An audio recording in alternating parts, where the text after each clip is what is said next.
Content warning. The following actual play may be considered disturbing by some audiences. This video may contain explicit language, violence, and depictions of trauma. This may not be suitable for viewers under the age of 18. Viewer discretion is advised.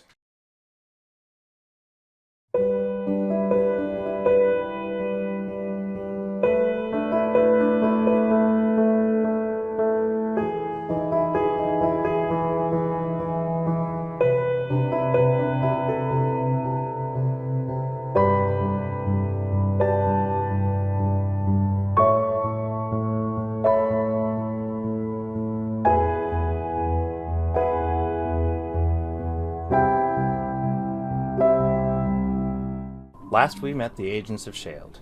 Laurel and Elena decide to check on the Duergar corpse they had left in the White Lady Inn storeroom. All they found is dried blood. Before anyone can say anything, Bardabin, the bartender, gives an extremely overt wink and says, "Worse things have happened." Farron decided to do another quick check for anything invisible within the inn, saw nothing. Then decided to take Fenris for a ride. The other Agents of SHAILD start to discuss their next actions. Sephek is on the loose. Duergar are at large. Oral is a threat. The ancient dragon is also large. Macretus could use a visit. Lastly, there is a whale with a bubble on its back. Once they are on their ride around East Haven, Farron and Fenris spot a Duergar trying to be sneaky at the East Haven ferry. Given no indication that he saw the Duergar, Farron heads back to the inn and the other agents. Call and Elena remain outside. Sorry, I have to move this. To keep watch for Farron, relaying his observations to the group, who then decide to investigate further. Arriving at the ferry dock, Laurel and Zeke see two trails of footprints, one leading down the dock, the other up. Taking a wide stance, the agents stand 5 abreast and walk down the dock, and are able to discern there are 4 different Duergar tracks. Zeke, through magical means, determines there are no traps. Approaching the ferry with caution, the group tries to cautiously board, but ends up making far more noise than planned. Moving forward and taking point, Farron waves for the others to approach. Laurel moves to the aft end of the ship to keep an eye out, which pays off as they see the rear door of the cabin open and then close with no sign of any other movement. Farron decides that he's going to peek around the small structure and ends up seeing an invisible Duergar. Attempting to draw the invisible foes out, Farron calls out, "This is the East Haven police!" And Zeke throws out a police siren sound. A retort comes from within. "Give up or die." And Lena replies, "You're lying, come out." The forward door opens and a single Duergar invites them in. Charging in, the agents come upon 2 additional invisible Duergar, one taking a defensive stance while the others go on the offensive. Zeke, exploring the hold, finds several crates of Chardolin. A short fight breaks out and one Duergar takes the opportunity to betray the others and kills a Duergar. Darth Sunblight, the Duergar prince, calls him a traitor. His response? "I follow the Muthgard." The group dispatches the last and commands the living Duergar to drop his weapons and get on the floor. The submissive Duergar, named Ilsef Musgart, gives as much information to the agents as he could. The Sunblight clan is planning something with all the Chardolin, although what isn't clear. The Musgart clan is diametrically opposed to the Sunblights. The Musgarts are looking for equitable trade above ground. Grandolpha, leader of Clan Musgart, is trying to use Zardarok to further her clan's plans. Suggesting that Sunblight Citadel might be a little too dangerous for them at the moment, Ilsef gives them the location of another Duergar outpost that could help slow down Chardolin production. The rumor that Zardarok has been contacted directly by the evil Duergar goddess Deep Duera, and lastly, that Zardarok plans on expanding his empire. Before sending Ilsef on his way with a sack of Chardolin, a black eye, and a good alibi, Ilsef gives a medallion of Chardolin tracking to the party. To hide the remaining Chardolin, Call and Zeke shovel it into their haversack while discussing the bubbleback whale and its colony of shrunken folk. Getting some ale and food, the Agents of SHAILD make their plan to head north to Caer for the evening before heading west to the Duergar outpost near Kelvin's Cairn. As they are getting ready to leave, Farron asks Laurel to come over and get to know Fenris, then asks them about their now shorter ears. Making light of it as if it were a non-issue, Laurel tried to dismiss it. Mounting up, the agents head north. And at the very end of last episode, everyone did level up. So the whole party is level 5 now.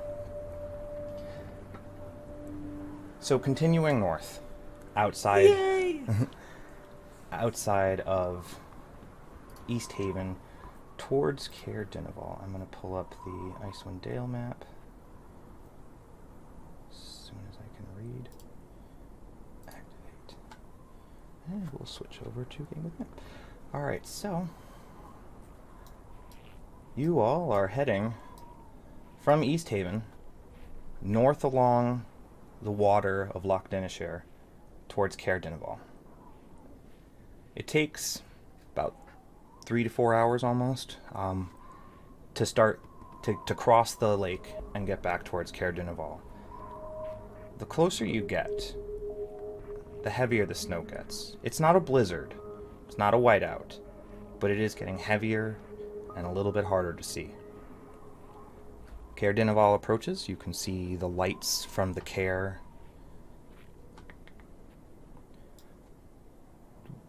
The dim is centered into layout. Oh no, it switched maps on me. We'll figure that out again. So it's no big deal. Sorry. no, it's all right. So I completely lost my place. You see the lights outside Caer Dineval, and are you gonna continue into Caer Dineval or just pass around it?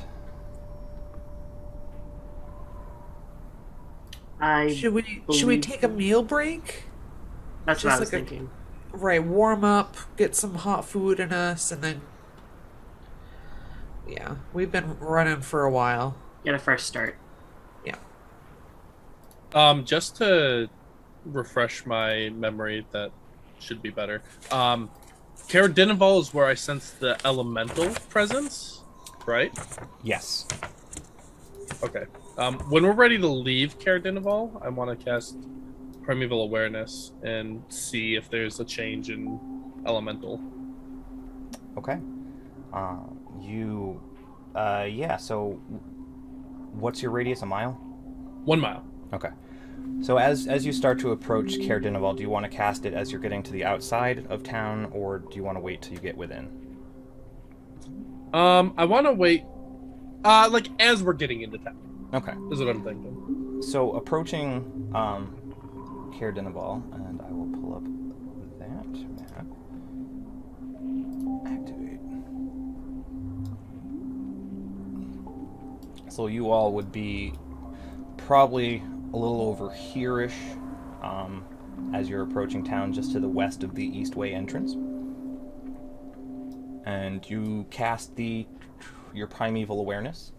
Nice. You do sense the two elementals to the east, roughly in the same position you felt them before. Doesn't appear as if they've moved much at all. Roll a d20 for me. Don't add anything, just roll a d20. That's a 1. Oh no. Okay.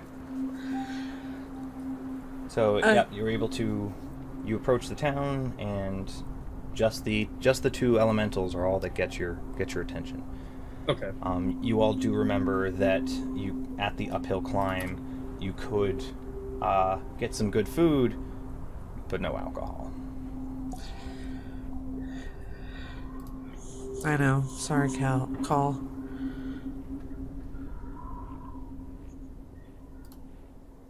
Do you head to the uphill climb? Yeah, to grab some stew at least, and then we'll keep on going because there's only 5 miles between Caer Dineval and Caer Konig, and on dog sled that will take only 2.5 more hours. So I think we can get there before. We're gonna do It's night. It's always night. We're gonna do a retcon perception check for everyone on the travel from East Haven up to Caer Dineval. Roll perception check.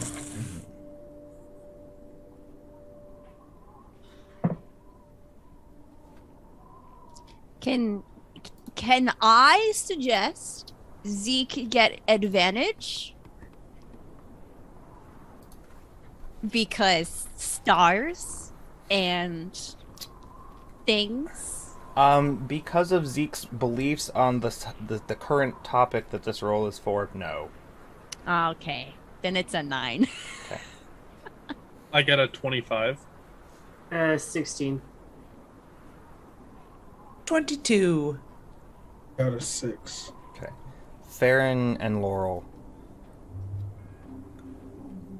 I mean, it's been a couple days since you've taken notice, but around midday, you take a look to the south, and even less sunlight than the last time you saw is peeking above the mountains. Like almost Grumble, negligible amount? Oh, Correct. gross. I'm starting to miss the color green. You head around to the uphill climb, tie the dog sleds, and, I mean, Fenris is going to do his own thing. Probably hang out with the dogs. And you're all able to head inside the uphill climb. It is early afternoon, about 2 p.m. or so, after everything that happened in East Haven and the travel up. As the door opens, once again, it's mostly empty, except for Rourke, the bartender. He goes, "Oh, you're back." Oh my gosh, hi! We haven't seen you in so long. How are you doing? It's been like 2 days. I don't know what you're talking about. You got any of that stew still?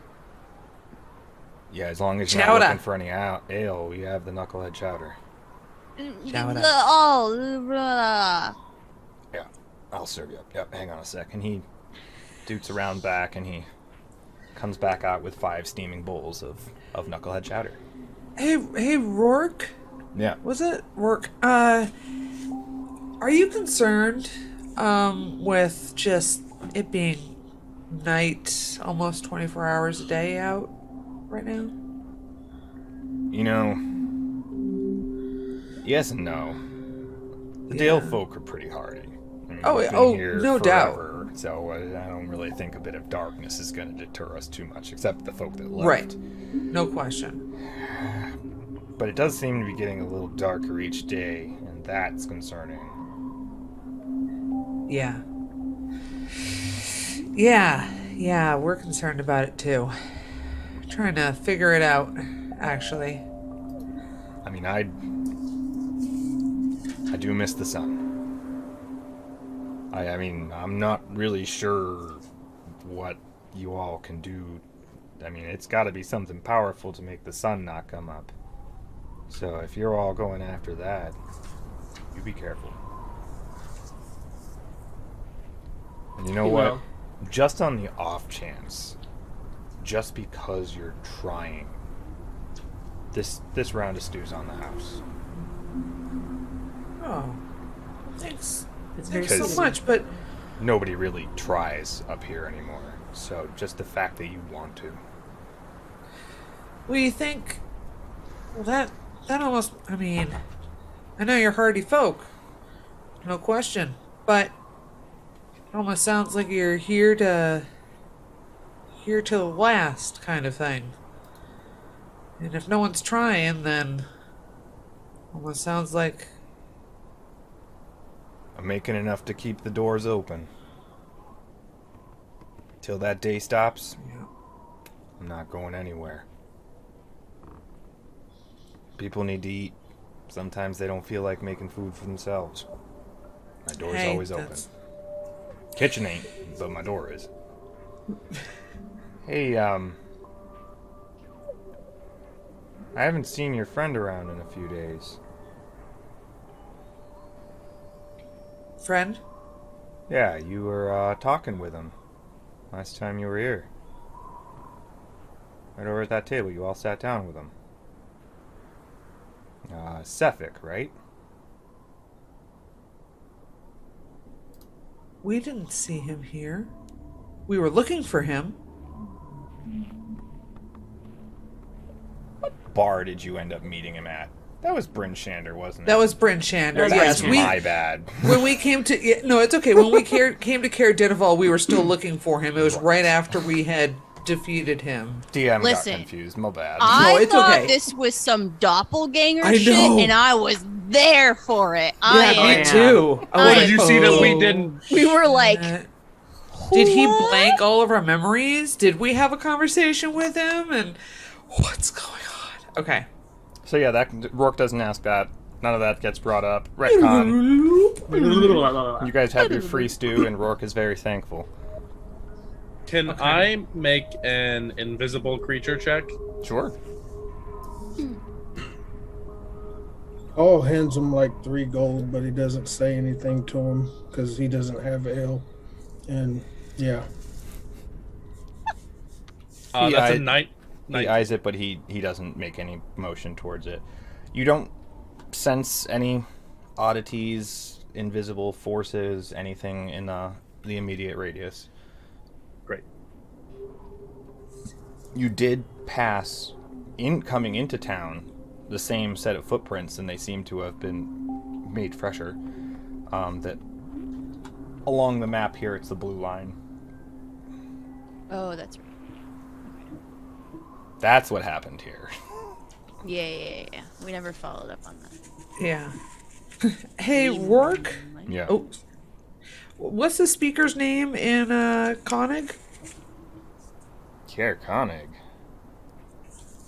I don't get over that way too often. Trovis? Drogus. Trovis. Trovis. Silver Dragon Fellow. Oh, Oh. Dragonborn. Yes. I don't think I've ever seen him not drunk, so at least you know there's ale there. All right, let's get up. Let's go. Ah, For call's sake. For So call's soon? sake. Mm-hmm. well, stop on by again. And he nods over to the gold. You guys can eat here for free anytime you're in. You're a good man, Rourke. You're good people. Take care, okay? Stay warm. Stay warm. You too. Oh, I'm fine, thank you. Keep Yeah. doing what you're doing. You all get your stew. You can have taken a short rest in there if you needed to.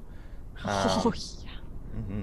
I don't know if you get anything back after that, but I would have probably used a wild shape getting in up there. between there. Okay, so you Yeah, would have so got that I back. get that back. Yeah. Okay. And then you mount back up on Fenris, the dogs, and head northeast out of Caer Dineval towards Caer Koenig. Outside again, the snow has picked up a little bit more. It's not particularly windy, but it is getting harder to see. You're still able to tell a good direction. The well-worn path is pretty easy to follow, but seeing more than 100 feet is almost impossible. Speaking of which, I would like everyone to roll a perception check. Farron, riding Fenris, you can either give him advantage or take advantage from him. I'll probably take advantage. Okay, is this another one of those perception checks where Zeke could get advantage? Then it's a 9 again. 11. got an 8. I love level 5. I forgot that our proficiency went up. I've got a 17. Can I be nicknamed Mr. 1 in 400? I rolled a pair of 3s.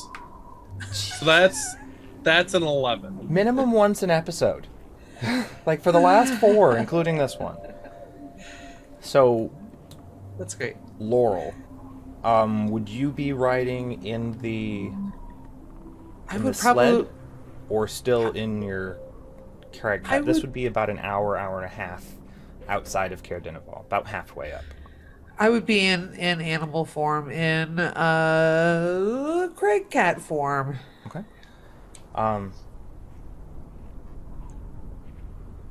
You see. So I should actually be using that perception.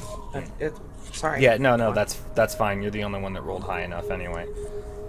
So, you catch a strange shape kind of heading in your direction about 20 feet up.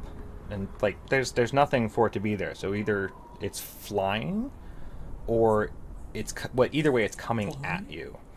And with that perception check, you're able to, through means that I'm sure you all would have figured out by now, coordinate with the group so that everyone is able to dodge as this giant hunk of ice comes sailing out of the snow in the distance and smashes into the ground right where the dog sled was going. Startles the dogs enough that they actually skid to a stop. The babies! No! Get them out of here. I can't talk. Can I understand, can I understand Laurel when she's in crag cat form? No, I think she's too big, right? Yeah. You have to either go through Fenris or the dogs to understand her at this point. One of those would be a better option. Fenris? What is she saying? What is going on? What was that ice? Get the dogs out of here. Something huge is coming. She says to get the dogs out of here. And he looks down at the big hunk of ice. And would anybody look at the hunk of ice that happens to be it's stopped and it's like, you know, kind of semi-embedded in the snow. Okay. Taking a quick peek at it, this reminds you of the frozen folk you saw south of Bryn Shander. It looks like a piece of a frozen corpse was thrown at you. And you hear a blood-curdling like come from northeast along the road. And I think I'm going to have everybody roll initiative. Let me pull up the map here. I didn't have frozen bodies getting thrown at me on my bingo card tonight. Did anybody else? No, I totally did. I got bingo. That was the center square. I just needed that. That was the center square. I rolled a 12. God, sorry. I am not prepared. Oh no, you're good. You're good. No, he does not go into initiative. You all do. Okay. And then these guys. And we're going to pop this out. I love that the snow is coming down. Why didn't they go into combat? Oh, because they're invisible? Haha! There we are. Okay. So we're going to start with Zeke. What did you get there for your initiative? I have a 13. Elena? 12. 12? Mm. Okay. Call. 12. I believe you have the higher dex. It's So, +2. 0. okay, so I'm going to change you here to 11 just to put you after call. Farron. 13.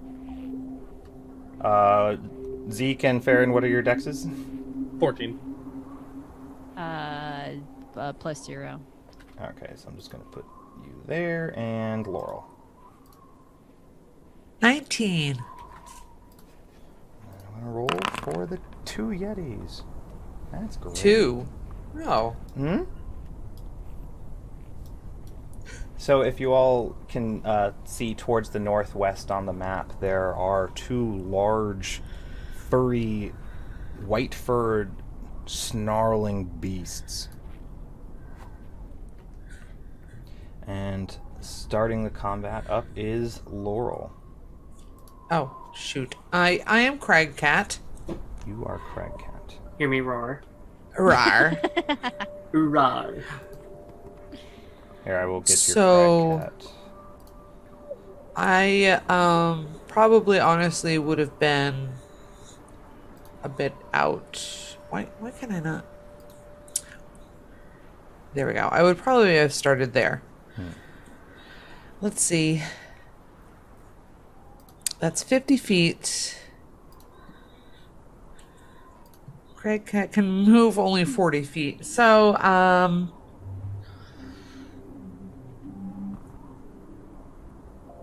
gonna move to. Ta. Ha. All right. Oh, can I move? Okay. You cannot, unfortunately. Just Okay. So just I let will me know. move to over there, Okay. So you are. and can I hold my actions for if the Yeti passed the tree? Yeah, absolutely. Okay, that's what I do. Okay. And next is the first Yeti, and he's going to. Oh, they can do that too. This guy is going to move to right there, and he's going to reach underneath the snow and pick up another hunk of ice, and he's going to toss it at the party that is over here. So I need Farron, Elena, Call, and Zeke to make dexterity saving throws. I mean, yeah, I can do that. Ooh!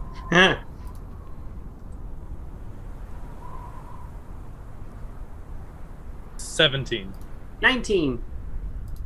12. 14. So, Call, unfortunately, you are unable to get out of the way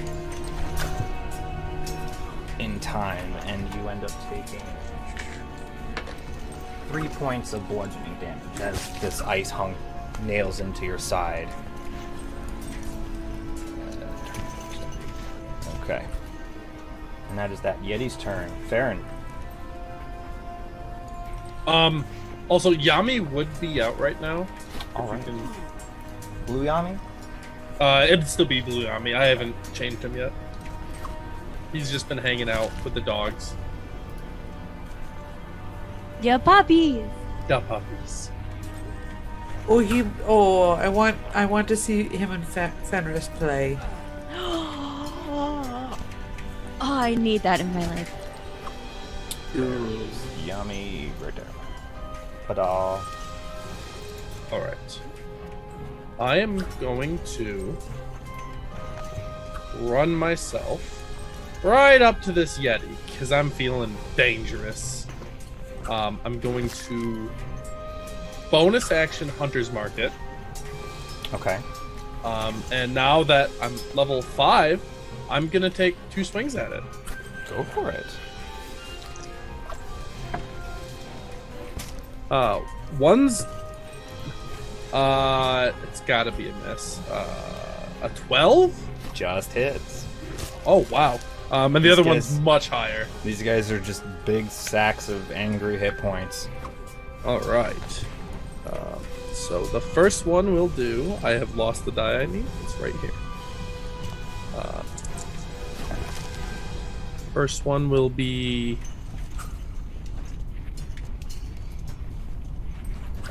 12 points of slashing damage. Oof. And the second will be better. 17 points of slashing damage. And actually Yami's gonna pump his bonus into that. Okay. For another 5 points of lightning. 5 points of lightning. So you slash at him twice and the extra jolt. It looks like you made it angry. Fair enough. And then I'm just gonna have Yami.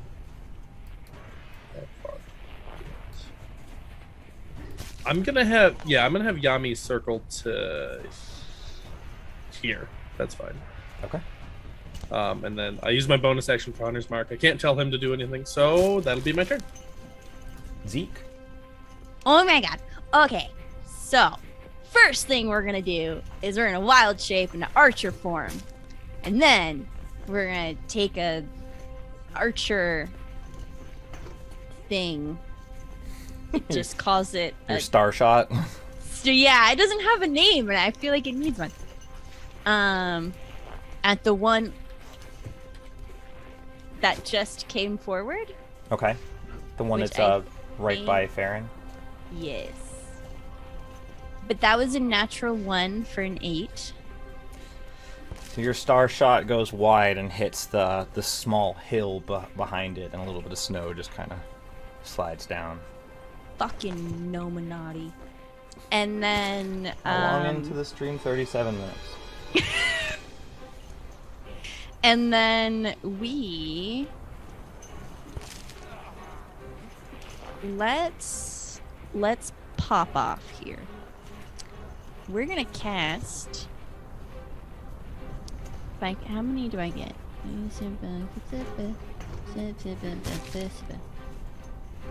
Okay, just behind that guy, I am going to cast Call Lightning.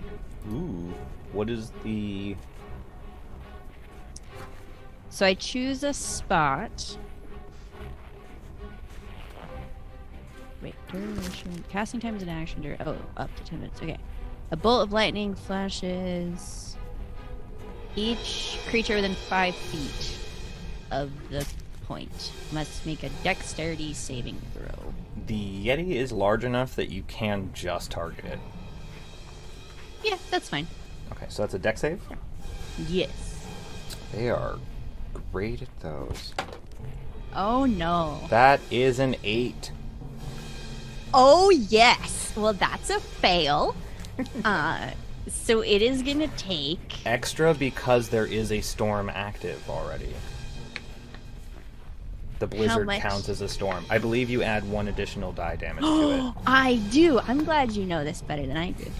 Okay. Hey, I can't just rules lawyer for myself. Gotta do it for my players too. That's true. Ooh, there were some 10s in there. Okay. That is 28 lightning damage. And So your lightning bolt comes down out of the now darkening, swirling cloud above you all. And you see the Yeti looks like he was about to claw at Farron, and the lightning hits him, and he just seizes up. And as the bright flash fades, his fur is all black and charred, burnt away and smoking, and he falls to the ground. So this one is dead. Will.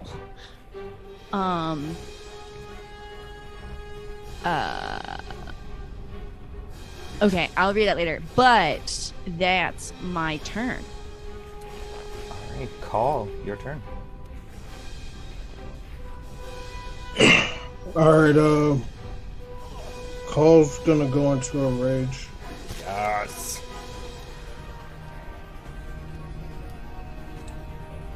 And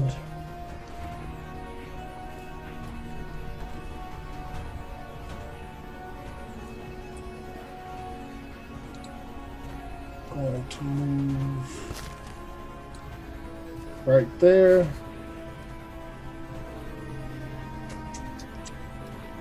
So he's about 15 feet away from you.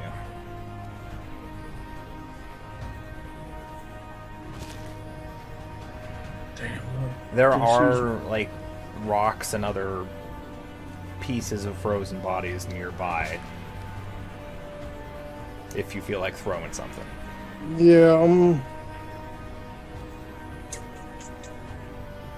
I'm just gonna throw a hand axe at him. Okay. See if it hits. It is a 12 to hit this guy.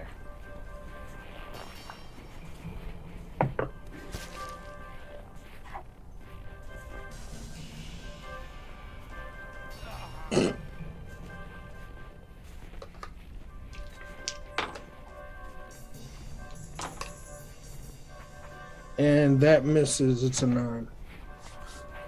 It goes wide and hits one of the wind-stripped trees just to the side of him. Anything else, Call? Do you get 2 attacks now as a barbarian? Yeah. Do you have a second hand axe? Yeah, I guess I'll just throw that at him. You do also have inspirations if you want to re-roll it for that last attack. Yeah, you know what? I'll use 1 inspiration to re-roll that last one.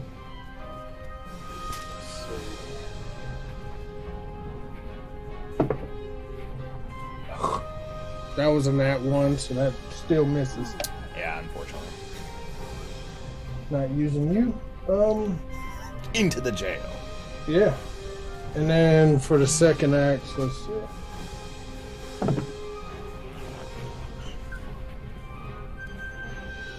Nope, that's a 10. So both of them miss. It just hits into the snow just in the feet, in front of the feet of the Yeti. Yeah, that's my turn. Elena.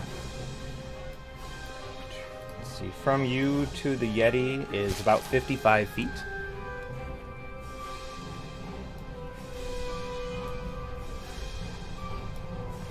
Just checking the range. Chromatic orb is 90 feet,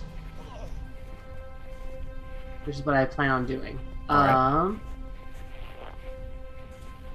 Let me just see here. I don't know. I was gonna get closer, like maybe off of what looks like a frozen river or path or whatever. That's what the road is. It's just packed That's the road ice, is. really. Okay. Never mind. Just gonna stay in place. And at level 2, cast chromatic orb, electric damage. Okay. That's 2 plus the 7. That's 8. That's to hit? No, I'm sorry. That That's misses. to hit. Yeah, I didn't think so.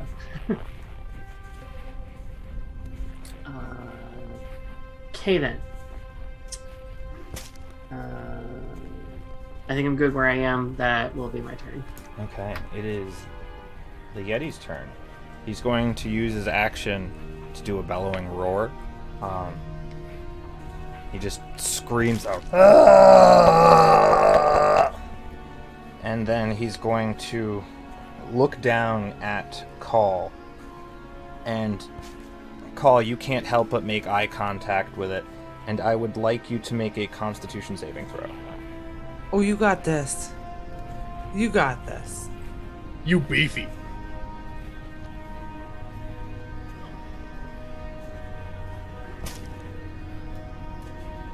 He's choosing out a good one. Net. Oh no! Oh no! Oh. You got a nat 1? Oh, Call. You take I'm sorry. That's 10 my points fault. of cold damage. It's gotta be my fault. Oh you, no. you have inspiration. You got 2. One more Your other 2 inspiration. left. You used your. You have the other DM and the second player. Okay. So this will bring you down to.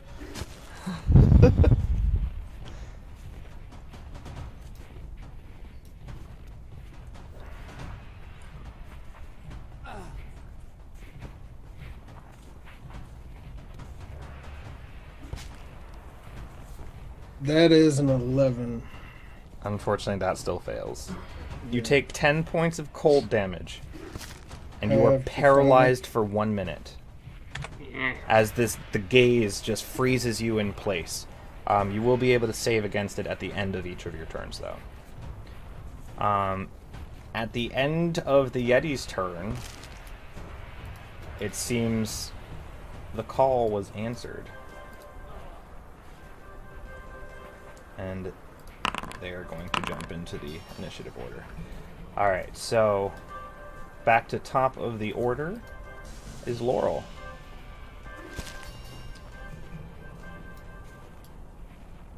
Oh my goodness. Okay, so 2 more show up over there.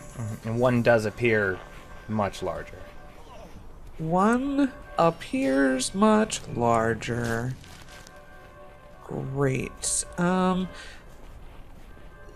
So Let's how go home. How tall is the cliff? Which one? The one that this guy's on top of, the one To right the left? here? It's not so much as a cliff as more as like a gentle slope, but it is about 10 feet high. Can I just run right at the guy? Mm-hmm. Because Especially as a crag cat, you he's can. 35 feet away, so that would be within my movement. So, yeah, and as I run at him, I go to pounce at him. So, could he roll a strength saving throw? Sure can. That is a natural 20. So he Well, that's steels okay. himself against this large beast that comes running at him, and he just... You're still going to hit him, he's just not Right. getting knocked prone. Well, maybe I'll hit him. 12 to hit. Yes, I hit him. Okay. And... No, yeah, I'm gonna claw him. I was gonna consider biting him, but I'm gonna claw him. Where'd it go? There it is. Okay, I rolled a 3, so that is 6 damage. Okay. And that's my turn. Okay. It is this new Yeti's turn. And he's going to take a running leap and land right next to Yami. Oh no. And he's going to multi-attack it.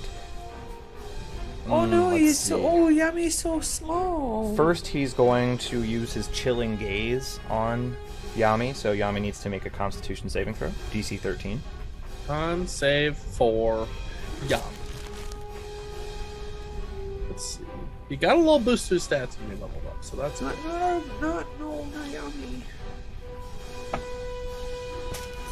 That's a natural 1. That's a fail.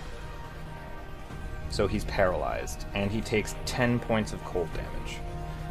And now, because he's paralyzed, the 2 attacks that are going to be made on him are at advantage. The first one, it's a 12 to hit. So that misses. And the second one is a dirty 20. That hits. He takes 7 points of slashing. He's paralyzed, so a hit is a crit. He takes 14 points of slashing damage and 6 points of cold. So 20 total.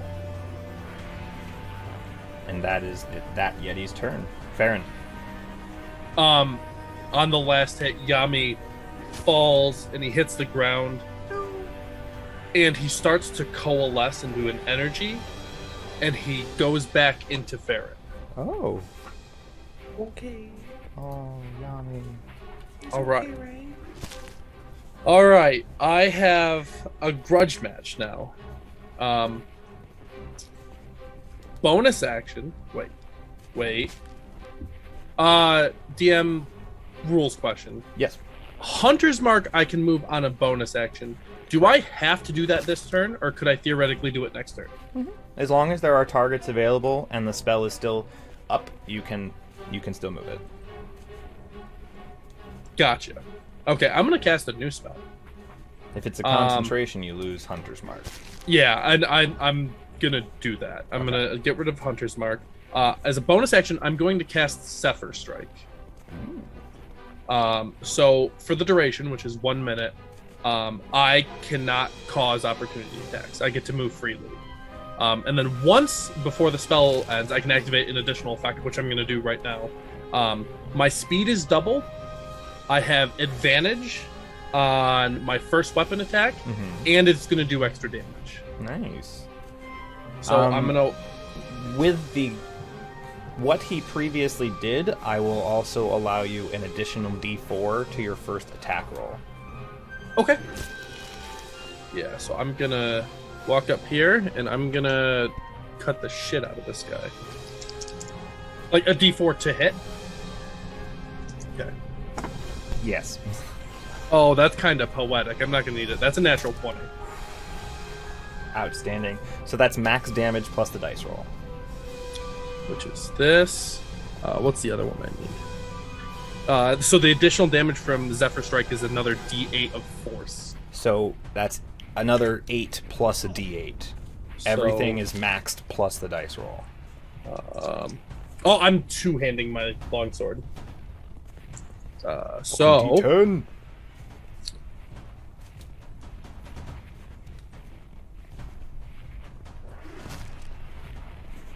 That is 34 points of magical slashing and force damage. Ooh. So with your first attack, you slash into him and like right into his side and pull the blade back, and there's a gout of blood that comes with it, and he just roars right in your face. He looks pretty beat up, but he's still standing. All right, I have one more attack. This one's just a normal. That's a 19, so that's gonna hit. 19 on the die. I don't get the extra damage this time though. Well, that's anticlimactic. That's minimum damage. That's gonna be 6 points of slashing damage, magical slashing. That's enough. With your previous hit on him and the other hit that was hit on him, yeah, he falls as you stab into his gut and pull back, and he just limply falls to the ground. Okay, and then how far did I move? I moved 20 feet. Damn right. I have another 40 feet of movement, and there's that big ol' asshole throwing shit at us, and I'm gonna get right up on him. I can get to right here. I think... Yeah, I think because of your bonus movement, it's being a little screwed, but there you go. Okay, awesome. Yeah, that's my turn. Okay, Zeke. Okay, so first thing he's gonna do is he's gonna move up. Is this like a do I have to worry about crossing this icy patch here? No, that's the flavor? road. That's Oh, okay. I'm just gonna cross. I'm going to use my I have my bonus action, which is my starry form, and I think big guy's too far away, so I will use that on tiny guy on the left. Okay. 17 to hit. Absolutely. Oh, thank you. 12 radiant damage. Ooh. So the star hits. How's he looking? That's the first time he's been hit. Oh. Okay.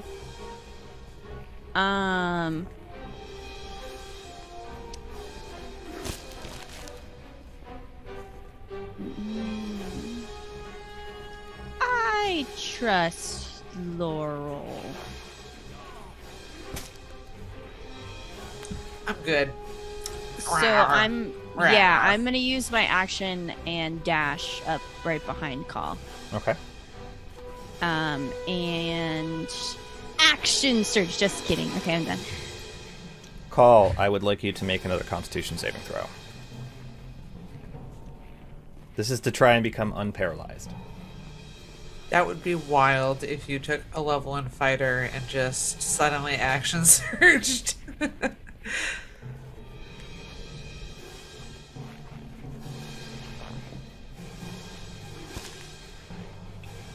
It's a dirty 20. At the end of your turn, you feel the paralyzing fear and cold leave your body. And Elena, it is your turn.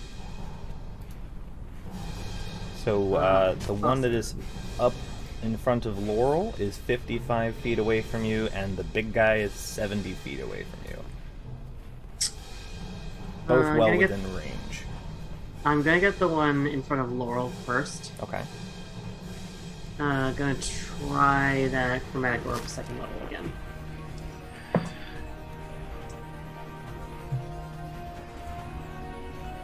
Okay, that's an 18. That hits. Oh, thank God. Okay. What element are you using? Electric still. Okay. Lightning damage. Energy there. Yeah, that's 24.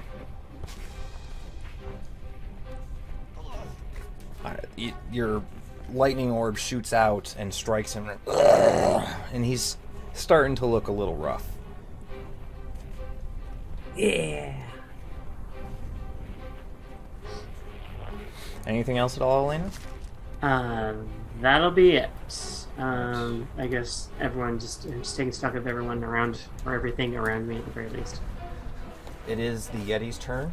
He's going to use his chilling gaze on Laurel, so that I need you to make a Constitution saving throw.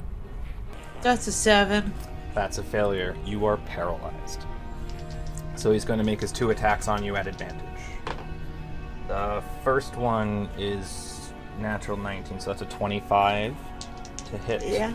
And the second one is going to be a 21 to hit. Both of Okay. them are crits. Okay. So you take a total of 28 points of slashing damage Okay. and a total of 6 points of cold damage, halved from 12. Why halved? Because you're resistant to cold as a crag cat. No, I'm not. Well, then you take 12 points of cold damage. Remember, we talked about that earlier. I thought you were 12. resistant, not immune. No, unfortunately, no. I mean, if I'm wearing the ring, and if the ring counts in wild shape, Yes. okay then. No, that's my die that rolls well. So yes, you take 6 points of cold damage. Okay, thank you. 28 plus 6. Okay, Yes. How's the die that rolled well? good. I hope it rolled way under your desk. It did. I'm not going to find it tonight. Good. So that is the end of that Yeti's turn. It is the Abominable Yeti's turn. Farron, he's going to try and pick you up. One-handed, just reach out and try and grab you. I need you to make an athletics or acrobatics check. Definitely athletics. It's not terrible. 16. He got a natural 20 for a total of 27. Oh, he's picking me up. He's picking you up. And you're going for a ride. Oh no. He's throwing you at Call and Zeke. Call and Fair. Zeke, I need the two of you to make dexterity saving throws. Call, you get advantage because you are no longer paralyzed and have your danger sense. That was only an 8. Oh. Got a 16.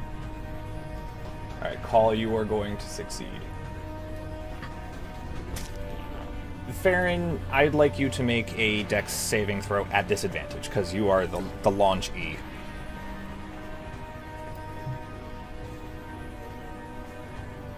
I'm a freak. I'm an actual freak. That's a pair of 10s. Okay, so you failed as well. It's a total of 15 if that matters. It's 2 10s on the die. It's a 15 with the save. 16 was the DC. Ah, Butts. So, big time. Call, you are taking half of this damage. And then halved again because rage. Yeah. So that is 9, 10, That's a lot of dice. 18 points of damage, halved to 4 for Call. Or quartered Does Call still have his rage though? He didn't hit or attack last round. to... Ooh, yeah, he would have lost it at the end of his last Not turns. to be that person. So that's 9 points of damage to Call, and 18 to Farron and Zeke, as Farron is knocked. Also, Zeke and Farron are prone. It hurts so much more when it comes from within, from a friend. And then he's going to take Jacqueline. a running jump and land there. And that is the Abominable Yeti's turn. Top of the round, Laurel. Please make a Constitution saving throw. Oh, heck yeah. That's a whole 14. The paralyzation leaves you at the end of your turn. Oh, rawr. Farron, your turn. Ow, and rude. I'm gonna stand up. Okay, I'm going to... wrong tool. I'm going to run to here. And I'm gonna take the dodge action. All right. That's it. Please and Zeke. Okay. Did Laurel get out of her? She's still Big Cat. Big Nope, Cat, she's still but Big no Cat. longer paralyzed. But no longer. Right. Okay, that's phenomenal. That's all he needed. Okay, and I passed my concentration check to keep my call lightning up. So call. he is going to stand up. Okay. He's going to he trusts Laurel. Laurel's got that shit over there. But this big guy just threw his friend at him, and that's not okay. So the big guy is gonna get a starry form blast. 21 to hit. Hits. Oh, thank goodness. 6 radiant damage. And then as my action, I'm gonna toss a lightning bolt at him. So he needs to make a dexterity saving throw. He has nothing special for that. That is 9. It does not pass. So that's 4d10. And there's, wow, 33 lightning damage. So That was almost full. a lightning bolt comes down and just shocks through him, and just kind of shakes and seems like you just made him mad. Does it look like it did anything? Yes. Okay. Absolutely. Okay. But he's still okay. He big. The other ones are large. This one is huge. Okay. Oh, and then boy. so I have 25 feet. I used half of it. Do I have 10 left? Is it round down? I round up for movement. Round up. Okay. Great. You're great. You're a wonderful person. All right, we're backing the fuck up. We're taking 15 feet backwards, and yeah, that'll be Zeke's turn. At the end of Zeke's turn, the Yeti is going to use his only legendary action per turn, and he's going to do a rush. He's going to try and run through Farron and Call. I need both of you to make dexterity saving throws. Dodge gives advantage on that, Yes. I believe. Okay.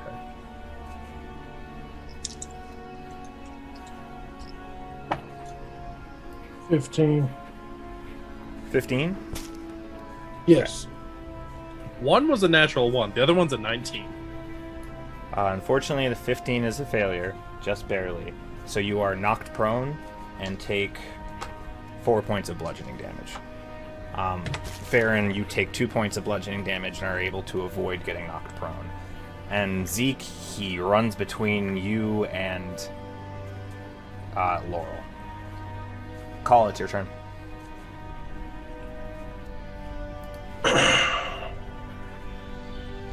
Well, first, Call's going to use his bonus action, use his last spot to go back into a rage. And then he's going to stand up. Mm-hmm. How much movement is that? Half. Half. 20. Okay. So I still have 20. I guess I'm just going to move right behind Laurel. Right behind that Yeti. And Okay. I'm gonna attack him with my greatsword. At advantage because you are flanking with Zeke. Heck yeah. No, I'm just gonna roll on it. I'm just imagining Zeke spinning around in a whirlwind, throwing something up to this cloud, and then the lightning bolt dropping. Does a 15 hit?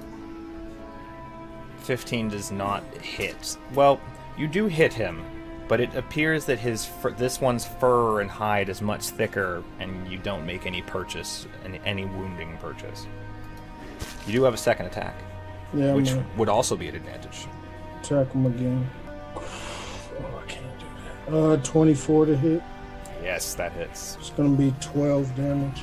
So after your first attack, you swing around to the other side and end up pulling it through, and you watch a little bit of red oozes as you pull back. And that's my turn. Elena.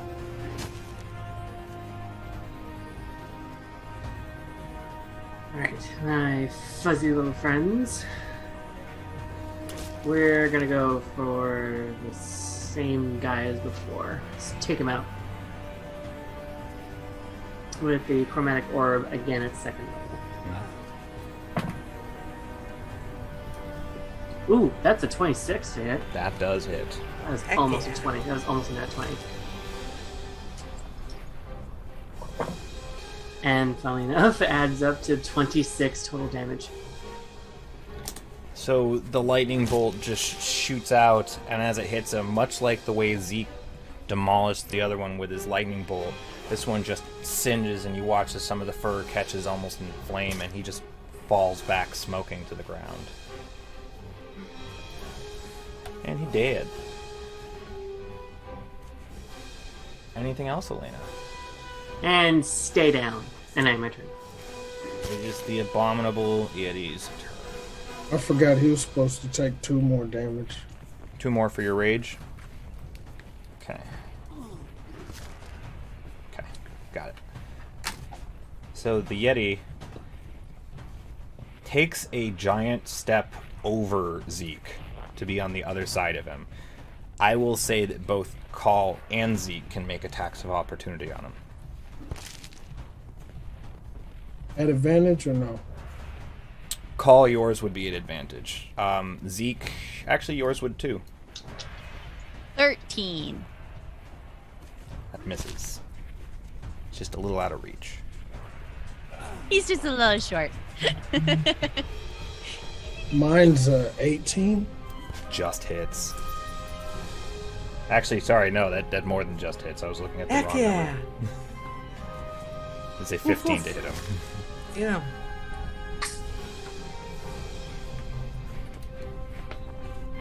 That's gonna be 8 points of damage. So you slash across the back of his leg as he's just stepping away from you. And it almost seems like he just doesn't care. Then he turns and there is like a glow of hatred in his eyes. And he exhales this ridiculously cold blast out of his mouth. And I need Zeke, Call, and Laurel to make dexterity saving throws for me. DC 18.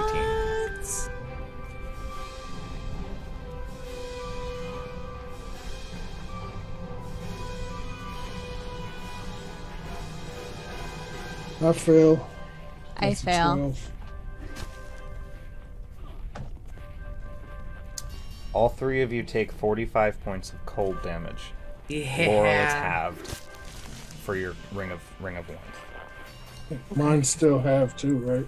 Not for cold damage. Not for cold? Okay. So Zeke goes down, I come out of crag cat form. Okay. and Call Lightning goes away, and he comes out of his starry form. So, but okay, but like, so it doesn't work for Circle of the Stars, like when you come out of your form. Because like when I come out of animal form, Not for I'm the starry still at, like, forms. Oh, my I'm gosh, that not. sucks. Yeah, I don't like transform into a creature with hit points. I just transform myself into like something that I can now use extra abilities for. Okay. Yeah. Top of the round, Laurel. Okay, so I am no longer a cat.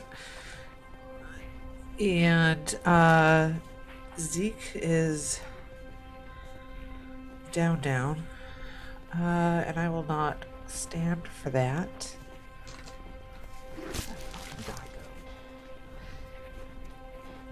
I would like to... Oh, I do still have that spell. Okay, good. I would like to cast Healing Spirit at 2nd level. Okay. That's only a bonus action, though. So, actually, could I like sneak around Call, get up to Zeke, and kind of like pull him behind this tree here? You can. Is he gonna get an attack on us? Zeke, I did forget our agreement on our home rule for that. I need you to make your immediate death save for when you fell down. Was No. it 2? It was a 2. So when Zeke fell, it almost looked like he almost completely froze over. He looks beat to hell.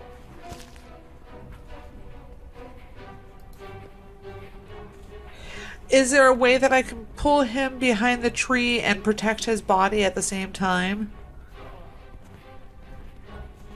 Like, if this thing takes a swing, it would hit me instead I of would say Zeke. that Zeke is small enough that you can do that. Right. Yeah. Right. Yeah. Yeah.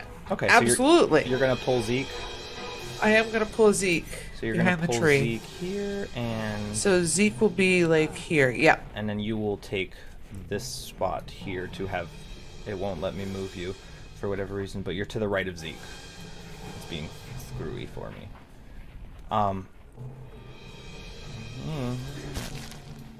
And since I'm actually touching him now, And he's going to take an attack of opportunity on you. yeah. Oh As no, a I 22 actually- to hit. Yeah, that hits. You take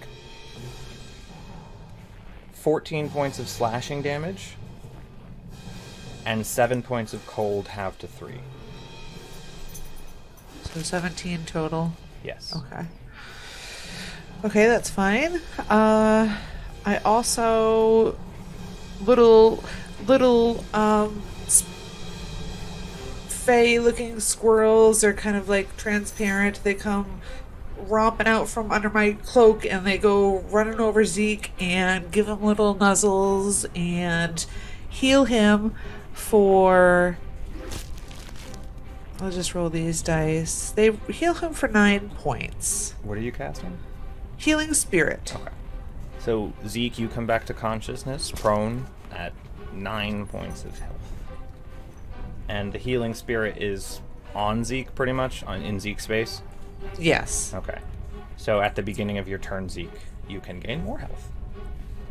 And then, yes. So, yes, I would like to be there. Okay. Can I guard? I will say with the tree and you, Zeke will have some cover. Okay. That's my turn. At the end of your turn, he's going to use his one legendary action to rush through everybody. I need Zeke, The heck? Laurel, and Call to make dexterity saving throws. Zeke Oh, gosh. and Call make them at advantage. Zeke, because of your additional cover, you get the advantage. DC 16.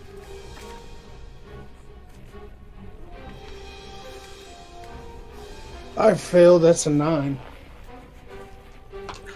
That's a 19. Success. That's a 14. So Zeke and Call, you are knocked prone and take 3 points of bludgeoning damage. Call have to 1 for your rage, Laurel 1 for success, and you are not knocked prone. So that wasn't a lot of damage. This was a really shit roll. But Zeke and Call remain prone. Well, Call goes prone, Zeke remains prone. I am not prone. Not prone. You Not succeeded. Okay, thank you. And Farron, it is your turn. Oh, this is so Zeke is back up. Yes.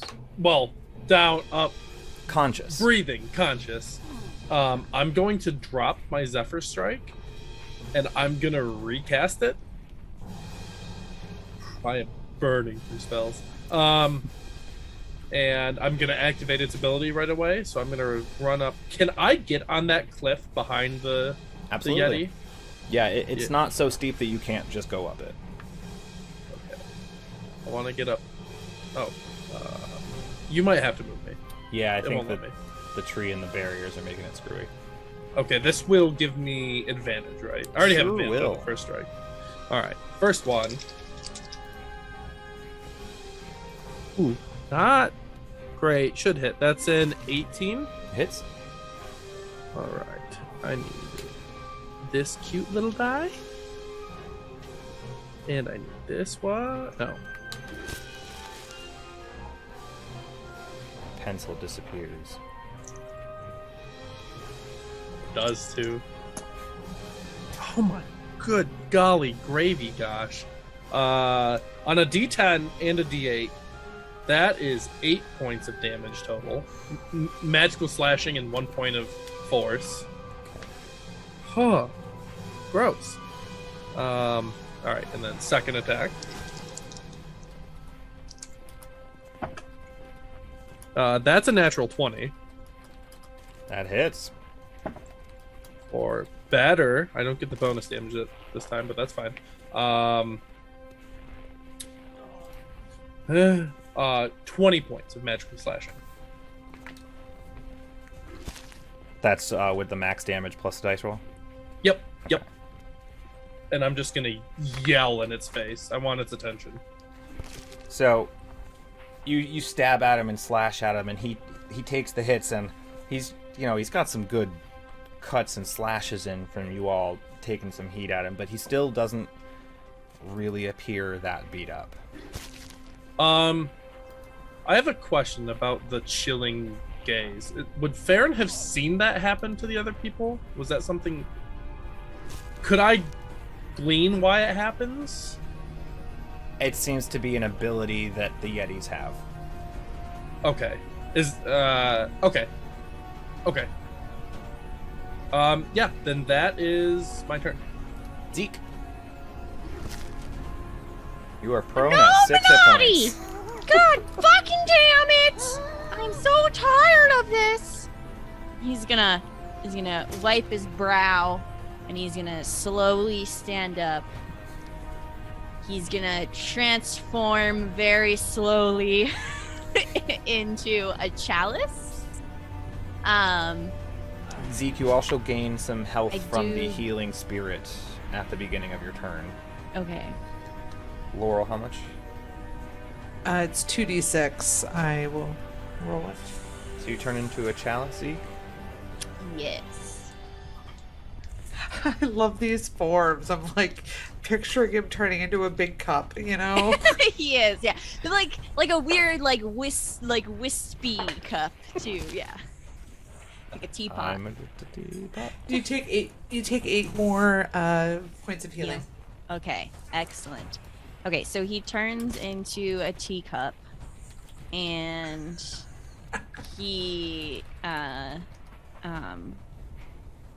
will cast Cure Wounds on himself. And because of his chalice, he gets an additional 1d8 plus 4 hit points when he does that. Nice. So...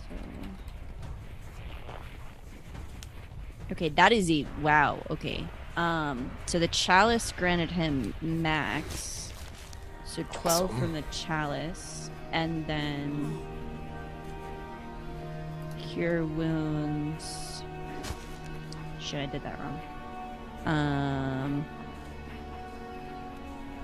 5, 6, 7 from Cure Wounds at 2nd level. So he's like half now. He's Zeke? like slowly healing his little wounds. And he's going to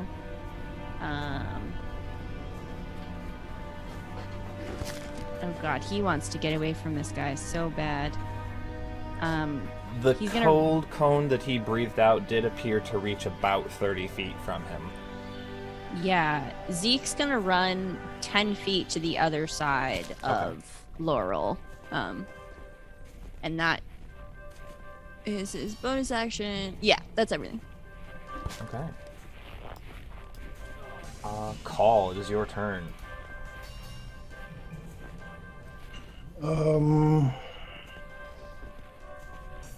Well, Call stands up. And you are flanking with Farron, so you would have advantage on these attacks. Yeah, he's just gonna attack him with his great sword. Yeah, get him! Fuck him up.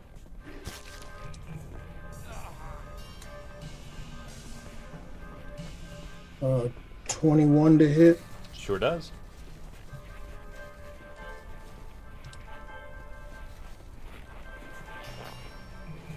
16 points of damage. That's a nice hit. And second hit.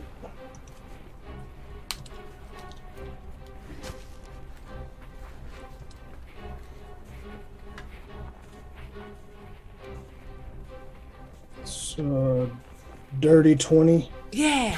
That hits.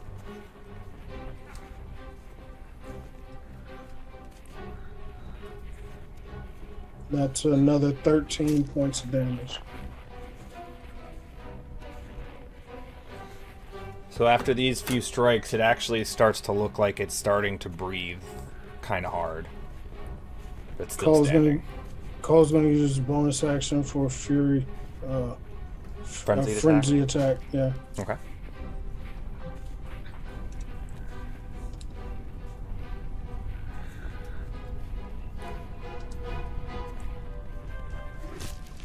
Great Weapon Master, Nice. which makes it a 22 to hit. That hits. So that'd be 16.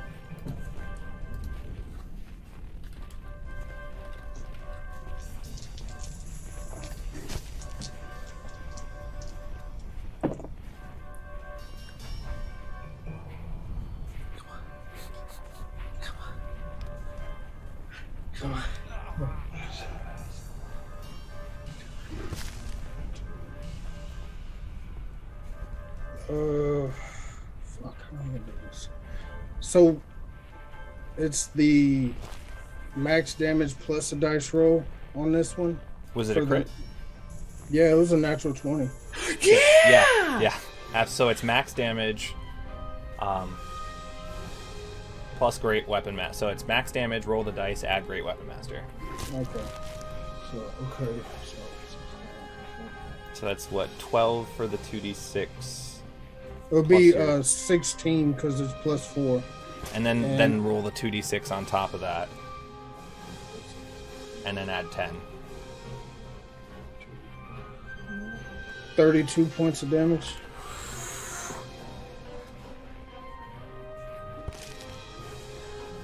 So you take this last good swing at him, and it almost looks like he's about, like you almost hamstrung him, but then he stands back up and just bellows at you. But that leg is pretty messed up. It looks like you might have slowed him down, as well as hurt the hell out of him. Yeah, that's my turn. Elena. This guy is... Still standing? He is still standing, and he's 45 feet from you. No, Perfect. come on. Last of my level 2 spell slot. Chromatic Orb, lightning damage. That's a dirty 20. That even. hits.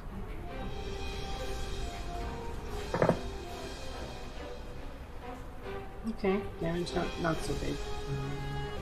14 damage total. 13 total? Sorry, 14. 14. So the lightning bolt hits him, and you see it like almost catches some of his fur on fire, and even kind of cauterizes one of his wounds. But he's looking hurt. Finish him off, guys! That's my turn. All right, it is the Yeti's turn, and we're gonna roll to see if he gets his cold breath back. He does not.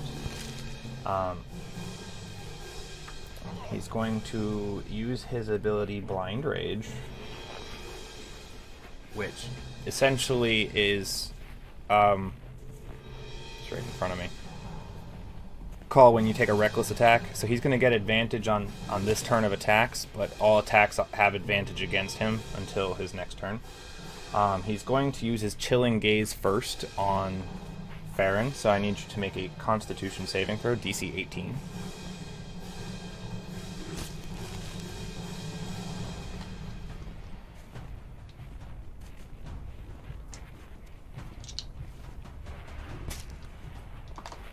Nope. First attack is a 21 to hit, and second attack is a 30 to hit. Just barely. Both of those are crits because you're paralyzed. So you take I could die.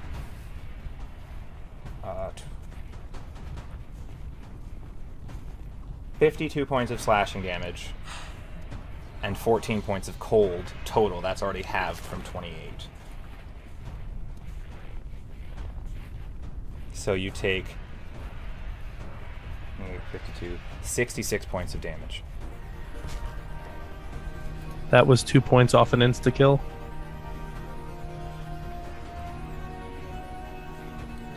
Are you down? Very down. Farron Does that mean falls. that you almost took like double your amount of hit points and you almost died? Wow. Oh my god.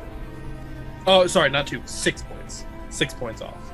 And that is the Yeti's turn. Laurel, it is your turn. Oh gosh.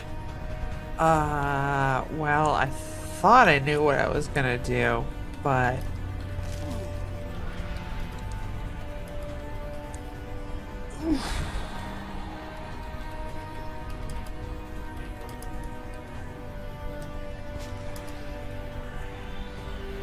Laurel, you would know that Zeke's chalice like heals him extra, so if you wanted to move your thing to Farron, right, yeah, yeah, you would have was- seen him down do it by now. So right. I'm gonna cast Healing Spirit, which Can is you a move bonus it? action. You can't move it as a bonus action? It was. Oh yeah. Yeah, because it's a concentration spell. Did I get hit? You took 1 point of damage. Let So me unless you roll roll a nat 1 on a concentration check, you pass. I got a 2. You succeed. No, actually you fail. Wait, what's your con save? Because it's a DC 10. Oh well, it's not that. You No, lose why- Healing Spirit. Okay. So you'll have to okay. recast it. Okay, that's fine. I recast it. DM, I need to ask a clerical question. Oh, I need you to make your death saving throw there, Farron, for you when you went down. I rolled an 11 for my first one. Okay. How many of those hits were after I was down? The second one is probably what took you down. Okay, It the second one was 2 the big hit. Yeah. Well, no, they were both crits, so each one was half that damage. Was the first one more than 28 points? Yes. The first one was 35 points. Then I'm 2 in the negative. Death saves. You are 3 in the negative because of your first death save plus the hits. Isn't an 11 a success on death saves? Oh, yes, it is a success. Sorry. So yeah, you're 2 in the Okay. negative. you just gave me a heart attack. Sorry. There was banging happening. I was Like not you ready. said, I'm not I am gonna not just ready. rules lawyer you. I gotta keep it honest. That's fair. Okay, so spectral squirrels run across the tundra and run onto Farron's body and start to nuzzle him, and he gains four points of healing. So Farron, you are conscious at 4 points of health. And Just that a is- spew of blood comes out. And then I as for my action, I cast Thorn Whip. Would that? Is it a ranged spell attack? It is ranged and it's You have 30 ad- feet. You have advantage because he recklessly attacked. Okay. I do step to the side so I get around call. And let me roll for it. I have This guy's advantage. about almost 3 calls tall, so you wouldn't really need to get around 3 call. calls tall. 3 calls tall. That's That's a natural 20. That sure hits. Okay, so Thorn Whip hits, and that's 2d6, so that's 7 damage. And it also pulls him 10 feet towards me. Is there any size thing on this? Oh, it's larger, smaller. Yeah, this guy's huge. Okay, but I'm gonna argue he is on the slope. So could I does set not him off take- balance? I'll give him disadvantage on his attacks. Okay, I'll take it. Thank you. That's my turn. Farron, it is your turn.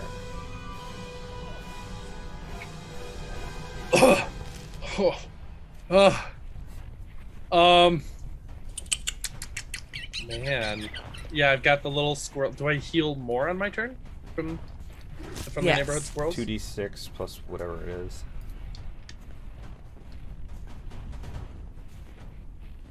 So that would be another 7 points of healing. Oh, I would take one. That's fantastic.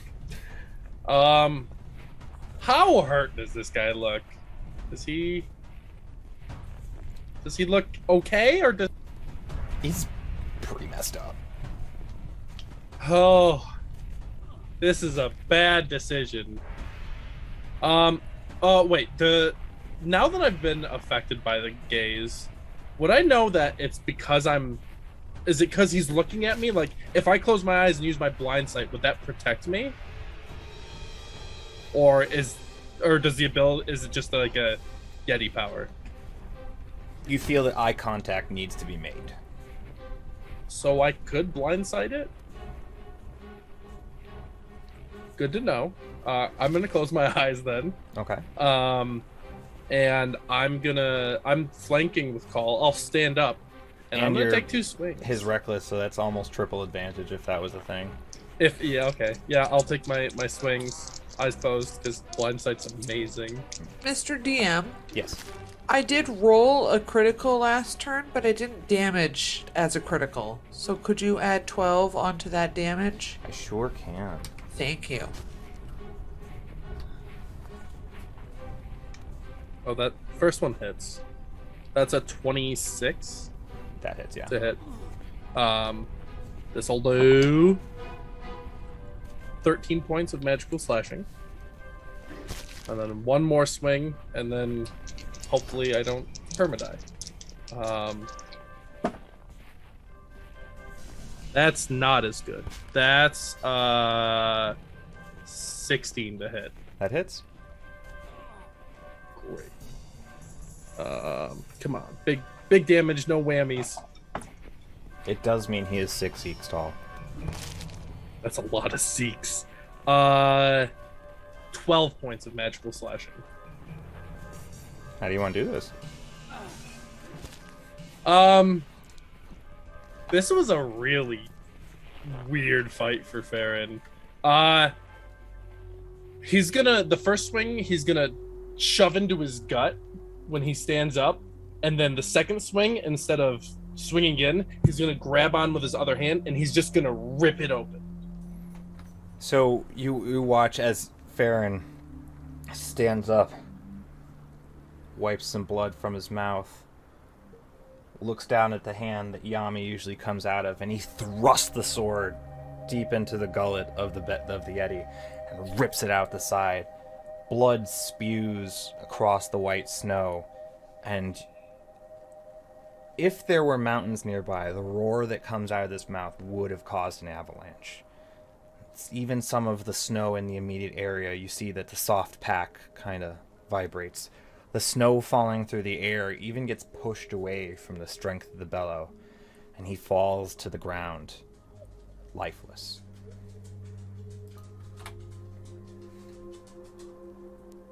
Yikes. I think out of anger and sadness and fear, Farron's gonna stab him about 15 more times. He's letting it out right now.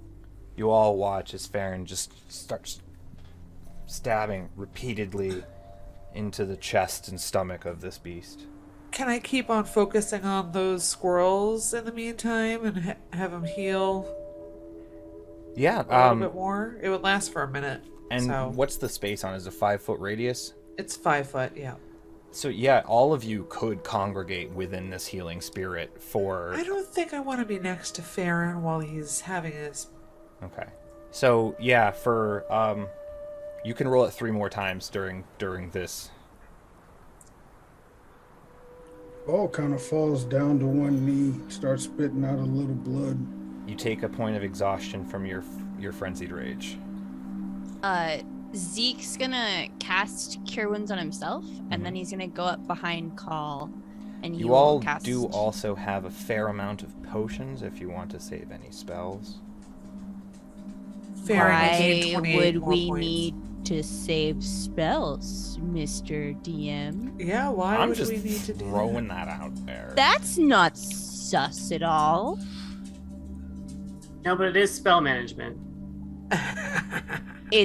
I'm already. I blew everything. That's mischief. Oh, Mischief in his eyes. I have 2 slots left. Oh, that's know, right? max healing on Call, so that's 24. Nice. Laurel, how much does Farron take in those 3? 28. So you all watch as Farron just is eviscerating this corpse, and although you can see his wounds cleaning up and closing, he's getting covered in blood. And Farron, as the last stab goes through, and you start to feel a little bit of the rage subside. Fenris approaches you from behind and just kind of nuzzles you a little bit. Says, Yami will return.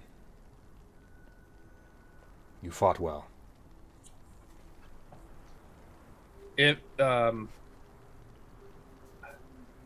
I need to, if it's okay with everyone, I need to clear my head for a minute. DM, how far roughly are we from Caer Konig? You are about halfway between Caer Dineval and Caer Konig. So like an hour away. Okay. Zeke And- will just go over to the dogs and like start up a bonfire, and he'll just go around the fire while Farron does his thing. So, Farron's going to blow off a little bit of steam. The rest of you can take a short rest around this bonfire, and we will take a short rest and take a quick break. So, everyone please hydrate up. We'll be back in somewhere between 5 and 15, depending on what we need. And take a breather. That was a lot. And we will be back shortly, everyone.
We're back.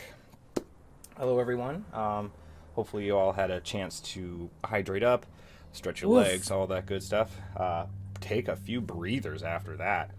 Woof. And Yeah. we dive back in with the Agents of SHAILD. One blowing off steam and the other four taking a breather around a campfire. Well, looking on with concern, too. Definitely looking on with concern, Farron. Definitely. This is gonna be weird, but I'm gonna ask anyway. Because Farron's probably sitting there just kind of... Because his left arm is usually where he summons Yami out of. Mm-hmm. And so he has a way to bring him back, and I imagine it would take about a short rest to do. Yeah. So he's just kind of playing with the energy and channeling it. This is weird because Farron's not really hiding it. I guess I'll just say it if you guys are looking on. Farron's probably really softly crying. Like, really, like, he's not trying to hide it, but he's doing the thing where he's trying to keep his stiff upper lip and the tears are just kind of coming down. Elena's just gonna sit a safe, sort of like respectful distance away, but she's gonna sit with him, beside him. Fenris is kind of laying next to you, with his head on his paws, just like maybe a foot or so away from you, just keeping an eye on you. Yeah, Laurel will come up and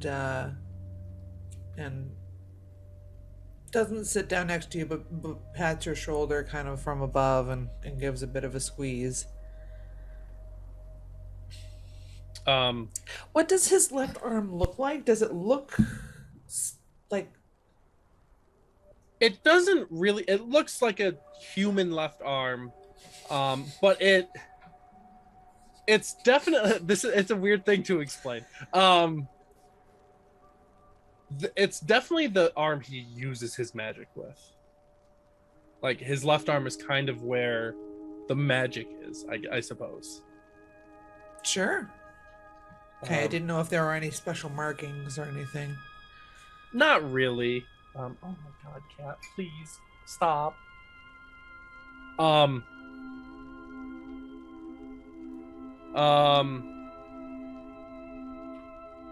I'm sure he just needs to rest, Farron.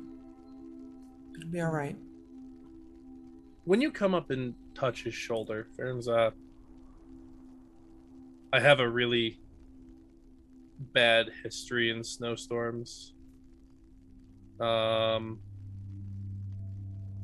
About 3 years ago, in a bad blizzard, I lost my brother. He's the reason I'm up here, because I know how I felt after I lost him, and I didn't want other people up here to feel the same way.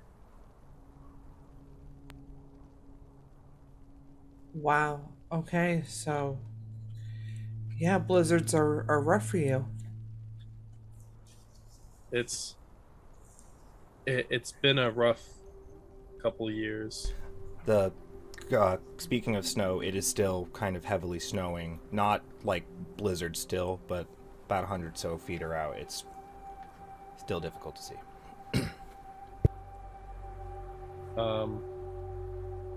Yeah, and just my family, we always thought my brother might have been killed by a Yeti or something of the like. We never found his body. Oh, that's awful.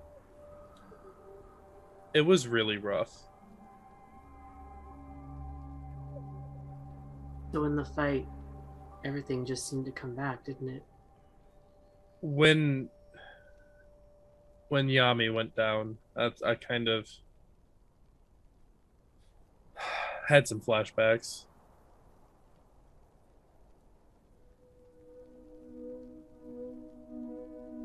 We're all here for you, Farron. Exactly. None of us are going anywhere, and we'll help you do what you need to do. Whatever you need right now. You guys just being here means a lot.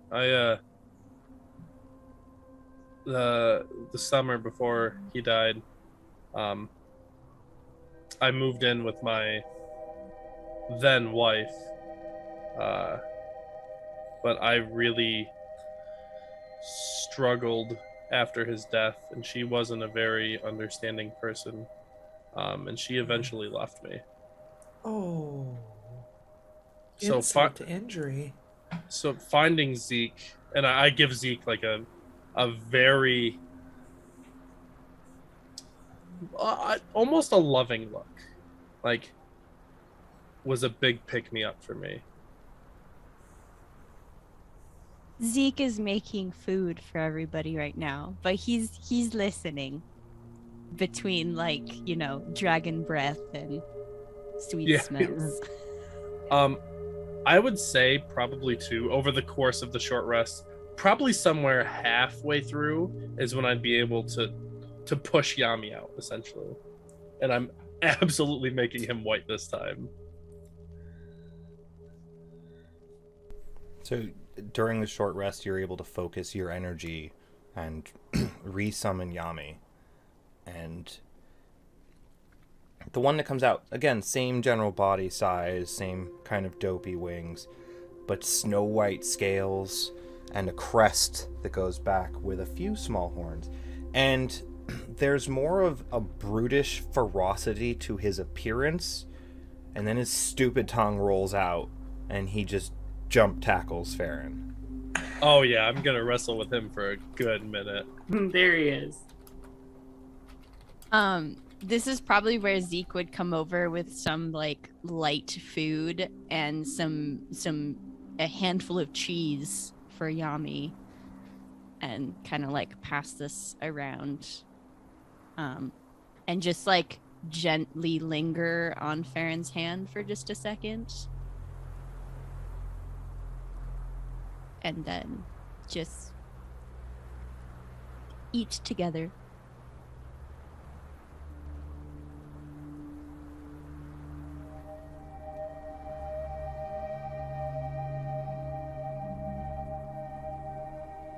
Keep muting myself. The snow does start to slow after about an hour. Not to the point where it's completely stopped, but now you have much better visibility. And northeast, directly along the road, you can see the gentle glow of Caer Konig.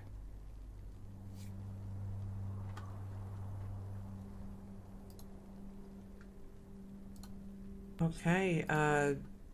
I probably would have shifted back into cat form for the journey, and then once we see the lights, I change back into my form, and you approach the gate. Is there a gate? Approaching this town, it is actually set up very similar to Caer Dineval, although this one, as opposed to having a castle, has ruins just to the northern side of the town. I will pull up the map here for everyone. Activate. Caer Konig. So you would be approaching from this western side, but you, at this point, probably Okay. a little over a mile away, where you have full view. And the towns, it actually is the way it works is that the houses and buildings closer to the lock are just above water level. The next row slightly higher, and then the last two rows even higher than that, with the Caer being slightly up a hill from there. But again, it is just ruins. Okay. Okay.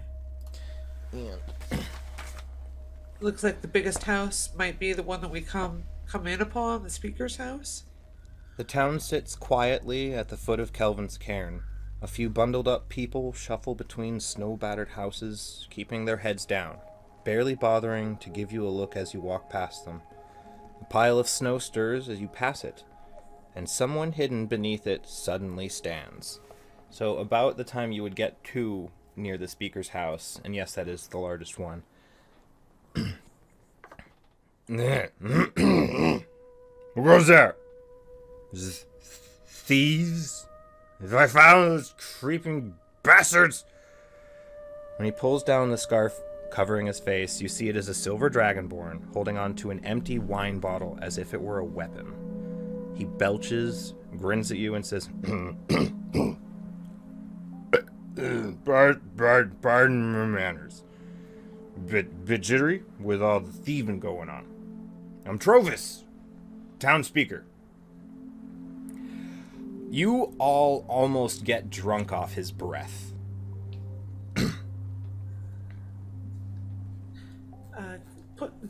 We're here on friendly terms. We're not thieves. I know we're strangers, but we're not thieves. He just hucks the bottle and he goes to shake anyone's hand. This doesn't, like, he kind of just reaches out to whoever's closest and just grabs your hand. Like, there's a very pleasant air about him now that he does not feel threatened. Okay. I believe would be a good word. We like jovial drunks.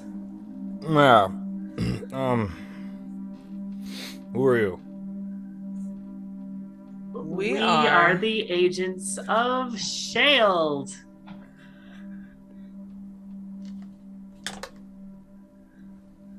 Oh, I got a letter Oh? from Speaker Machine.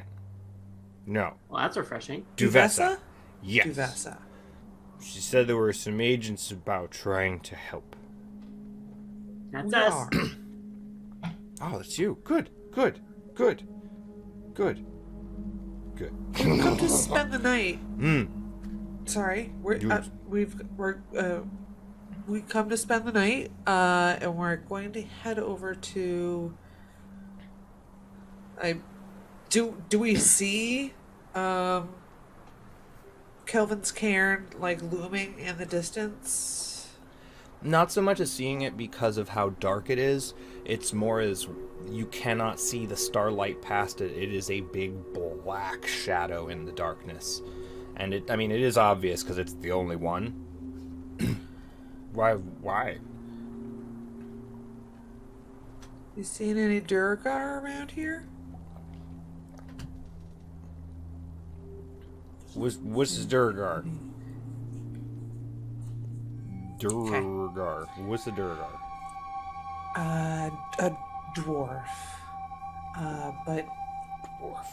kind of gray skin, usually white beards. Them thieves has been dwarves. I caught some dwarf footprints. Maybe these are the Durgars. Okay, maybe we could get inside and talk. We've been traveling a while, and It's a little chilly. And you look at this guy, and he's not wearing heavy winter clothes, and he looks pretty comfortable. He's got like long sleeve. He's nicely dressed, and he looks down at Zeke. You were saying something? Yeah, did you have you seen very handsome, very tall, Me? I've seen me.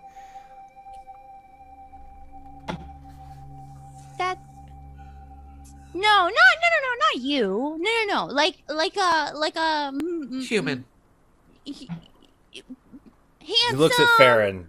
He's right there. Maybe in the morning. Listen, we need to get you all out of the cold as much as I like it. Follow me. And he just kind of starts like teetering off down the street, and then he goes, wait. And he turns around and walks the other direction. He's like, okay, this way. We're going to the Northern Light. Zeke Zeke will turn to Farron. Do you have anything to fix that? I'm a little short on stuff. No, that Yeti fight was really rough. So I can, because Like- Farron's not like good with magic. He just kind of has some. So he probably wouldn't know the extent of his spells. I would say he would probably try to cast Cure Wounds at 2nd level, because that's the only slots he has left, and just see if anything happens with the drunkenness. He just kind of teeters and leans on you. Oh, you gonna help me? Trying. Okay. It doesn't seem to have done anything to him. Shit. I'll just shrug at Zeke. I don't have lesser restoration or anything like that. I don't have any spell slots. I do have those. It's just not for the right thing. I'm tapped. So with Farron's help, he is able to walk significantly more upright, as opposed to almost falling over every other step. He is extremely drunk, and he leads you up and around over to the Northern Light. And as on the way over there, he's telling you, he's like, the town has had some thievery troubles. No one's seen anything, really. You know, just the other night, the lantern over at the Northern Light, it was stolen. It's a special lantern, so it like changes colors, and it's like a light show. What does it do? It's just kind of like, you want it to be red? It could be red. You want it to be green? It's green. It's just a special lantern they've had forever. And Did it's got- you get that from Disco the Amazing by any chance? You'd have to ask them, is theirs. Who? Who's? Oh. You're not using words. Sorry. Corey and Allie. They run the Northern Light. Or is it Korean Alley? Because it could also be one person's first and last name. It is Corey and it is Allie. They are sisters. Okay. Ah, Gotcha. and you don't know a Disco the Amazing? I know a lot of amazing people. Corey and Allie are pretty great. They always have good food and drink. Okay. They got good ale? Oh, yeah. She looks over at Colin. I'll tell them first round's on the town. Oh, that's a nice welcome. That's super nice of you, but I don't know if that's necessary. You should probably not be making those decisions right now. Yeah. I'm We'll the talk to speaker. Corey and Allie. I do what I want. You sure are We allowed. can tell. Mm-hmm. Yup. And use the words you want, too. Yup. So yeah, we get So back in my day, I was an adventurer. Really? Travel pretty far. yeah. And, Like to Bryn Shander and back? oh no, like, I've been to Baldur's Gate. Oh, Okay. I've been pretty far. Can I've I been to insight other check in? realms, so actually, yeah. You sure can. It's like, there was this really great adventure. I was... 17 for insight check? He's telling the truth. Okay. The natural 20 for a 25. I want to know his mom's name. I want to know his dad's name. I want to know his favorite color. He goes into the story. He's like, I was fighting a half ogre. They're kind of smaller. I kicked him into the river, and he floated away. And he was yelling at me and saying all these mean things. Farron, most of this story is based in truth. It does seem he is exaggerating a fair bit of it to make himself sound better, but it does, when he says he kicked an ogre into the river, when it floated away, it did. When it swore at him, it did. But he definitely, builds it up. Good. And then you get to outside the inn, and you see that there is a very obvious lantern hook above the door with no lantern on it. And it is Northern Light. What else has gone missing? Oh, there's been some things. The color switching magic lantern that belongs right there. And he points at the hook. The other tavern, the Hook, Line, and Sinker, they had 2 goats stolen. 2 goats! Yeah. And then the Frozen Far expeditions, and he kind of turns around and almost whacks like 3 of you in the head with his big arm as he goes. And he points back a couple buildings on the right side of the road to Frozen Far expeditions. He's like, there was a sack of pearls carved into decorative beads. This is just gone. It's really weird stuff. What are you saying? He said that a color-switching magic lantern taken from the local inn, No, I got that. pair of goats stolen from the local tavern, and a Right. small sack of pearls carved into decorative beads have gone missing from the stores of Frozen Far expeditions. I thought you said deck Okay. of cards. Right, yeah. I appreciate. I will Pearls, translate okay. for the drunken speaker. Do you have a stable here? You see, we've got a big wolf, and we've got 6 puppies. He looks and just sees Fenris and falls on the ground.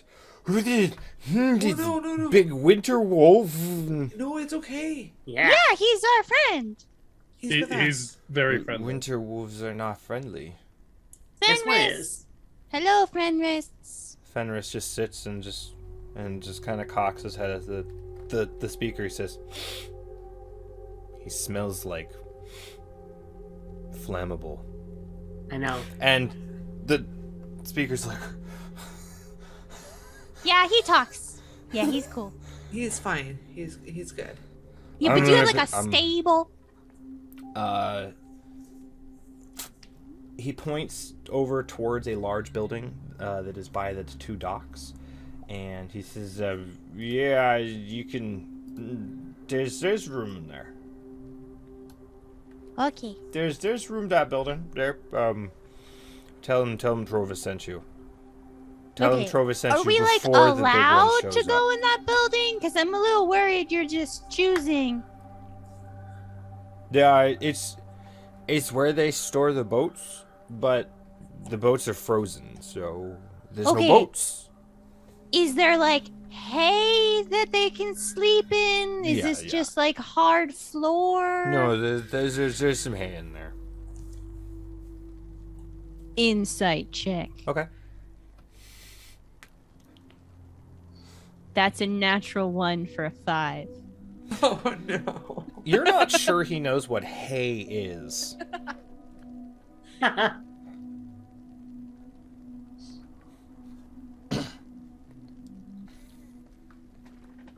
I'll just make my own. And he will grab the dogs and he will, Fenris, if you want to come with me, we can go to the thing. But if you want to hang out more with Farron, I will still be over at the thing. And then he's leaving the conversation. He's done with this man. He's gonna go bring the dogs to the house. Fenris kind of nuzzles into Farron. "I'll keep watch." Thank you. And then he follows off behind Zeke and the dogs. The rest of you, Trovis stands up and he's like, "I'm going inside." And as he goes to open the door, somebody opens it from within, and he just falls right through and is actually caught before hitting the floor. A woman in her early 30s, very attractive, light-skinned, brown hair, catches him. She's like, "Speaker, again?" And... "Did you fall asleep outside again?" "I'm telling you, Trovis, one day you're going to have to stop relying on the kindness of strangers." And she looks up to all of you. "Thank you. He does this regularly when he goes out on his patrols, trying to find these thieves." He seemed perfectly fine in a snowbank.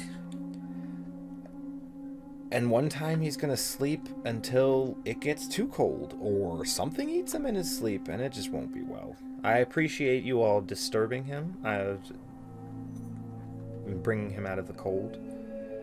And then she turns and shouts, "Heat up something for Trovis! He's been out patrolling again!" She's like, Make that 5 more. "Get 5 more!" Please. And ale if you have it. "Bring out the good stuff!" Ooh. We appreciate that. She's like, "My name's Allie. I'm one of the proprietors here. Who are all of you?" We are. We're the Agents of SHAILD. Okay. Well, if you're friends of the speakers, you're friends of ours. And We're not thieves. So. I'm glad to hear that. You know, Which is our probably lantern's something gone. that thieves would say, but I promise we're not thieves. I promise. Insight check. Okay. Yeah. You can forward make a tasks. persuasion roll for that.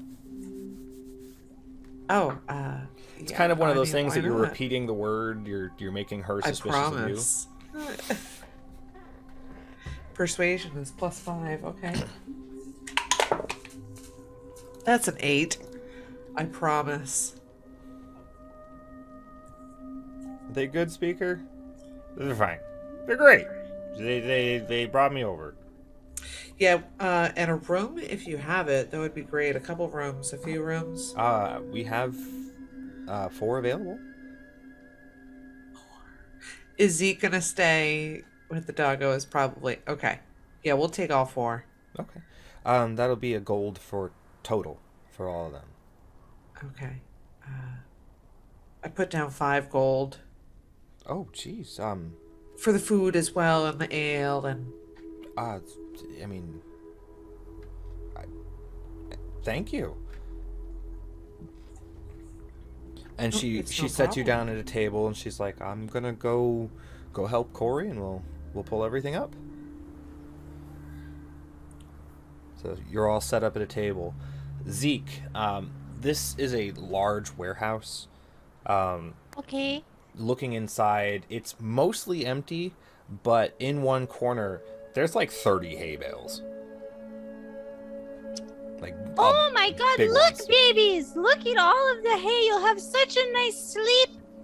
And he'll just start like, ripping if there's any packaging and just like, tossing in the air for the dogs to grab and Yeah, it's just tied with twine, so really twine, easy yeah, to and cut. he'll just There's also a bunch of like wooden scraps and planks, several of which the dogs do kind of start to play tug of war over. A couple of the dogs do try to play with Fenris, and when he's playing, he just kind of like paws and like the doggo's rolling like 4 or 5 feet, and a few of them get into it, and he just does it a few more times for them before he goes and just lays down. So- Okay, I will be yeah. back with some dinner. You be good. Okay, scritches, scritches, scritches. And all of the then doggos in Fenris are quite happy with the scritches, and Fenris promises he will keep an eye out. Thank you so much, because, they're babies and they really need to be watched. You've seen. It's dangerous. Yeah, Yetis. And he'll meander back to the inn. So, about the time Zeke would be walking in, would only be maybe a minute after you would have sat down. The door to the kitchen swings open as a stern-looking woman enters, holding a steaming whole platter full of soups. Big, huge bowls, and they look like they're filled with chunks of meat and vegetables. And she places one bowl down in front of Trovis, and just kind of glares at him, and then gives all of you a smile and a nod as she places them down. And she's just like, I'm Corey. It's nice to meet all of you. Ali says you were helping Trovis here. Right. I'm Laurel. Yeah, I we're. hear you're the Agents of SHAILD. That's a fancy name, fancy title. I've never met any agents. It's much simpler like that than it is the whole title. What's the whole title? We are agents of Saxter's headquarters for adventurers not intentionally looking for death, LLC. Yeah, SHAILD's much easier. Yeah.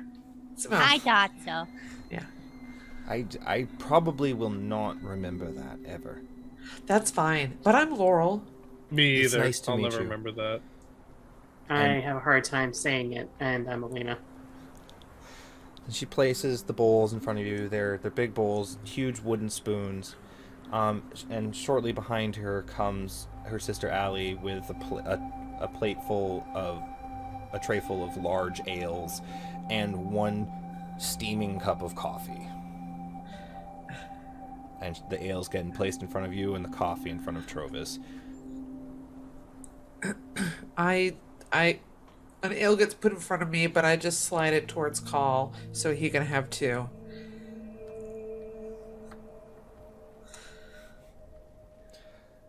And he's like, the speaker's like, ugh, coffee.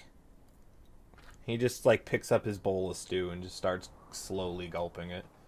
Is it like dripping down the side of his cheeks and stuff? Absolutely. He picks up and goes to wipe it, but not before some of it kind of gets onto his collar. But he does get all of his cheeks clean. Sorry. It's the only way to eat Sorry. it. It's really hot. Good to know. Yeah, and it's a delicious meat and vegetable stew. And So, go ahead. how are you all doing up here in Caer Konig? Oh, as good as can expect. I mean, it's Yeah. pretty cold. It's really dark. I'm not speaking to the speaker. I'm talking to Corey or Allie. So yeah. I'm done with the speaker. So Corey just kind of slaps the speaker on the back. Eat your stew. It's, as he said, it's dark. It's cold. Many people have left. I keep wanting to, but, I've got one great customer. And I can't leave him be. He'd probably die without our help. Yeah. We at least cut him off. No, you don't. Yes, we do. You have any trouble from the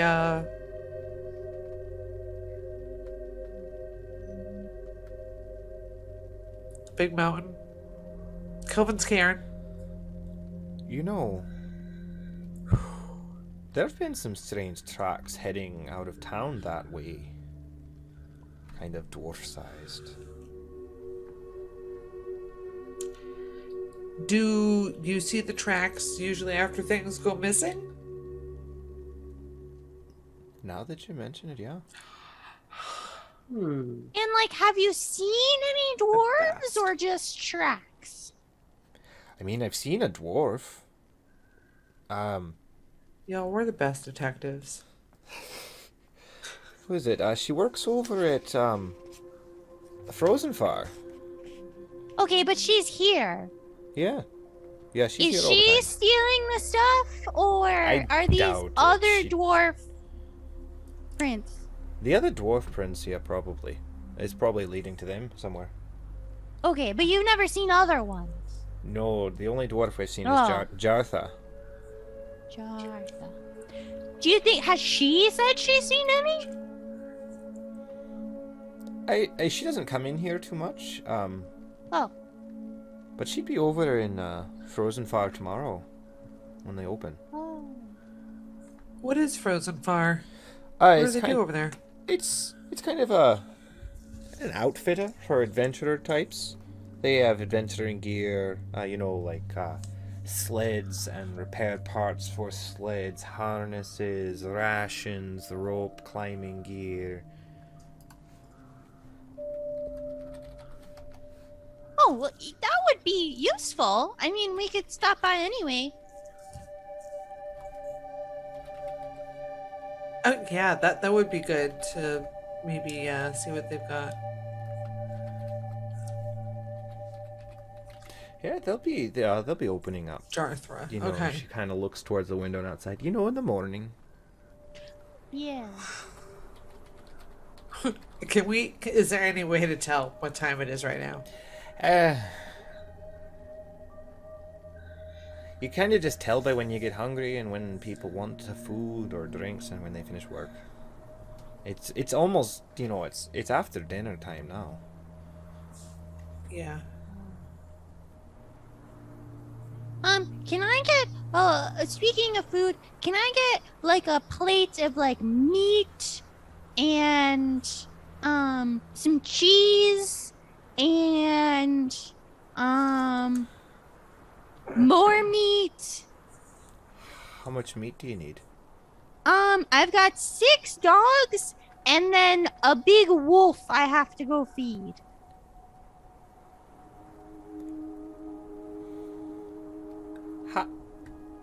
How big? He's friendly. He's fine. Well, I mean, yeah, that's pretty concerning, but also how much meat do you think he needs? Well, he ate 30 pounds earlier today, so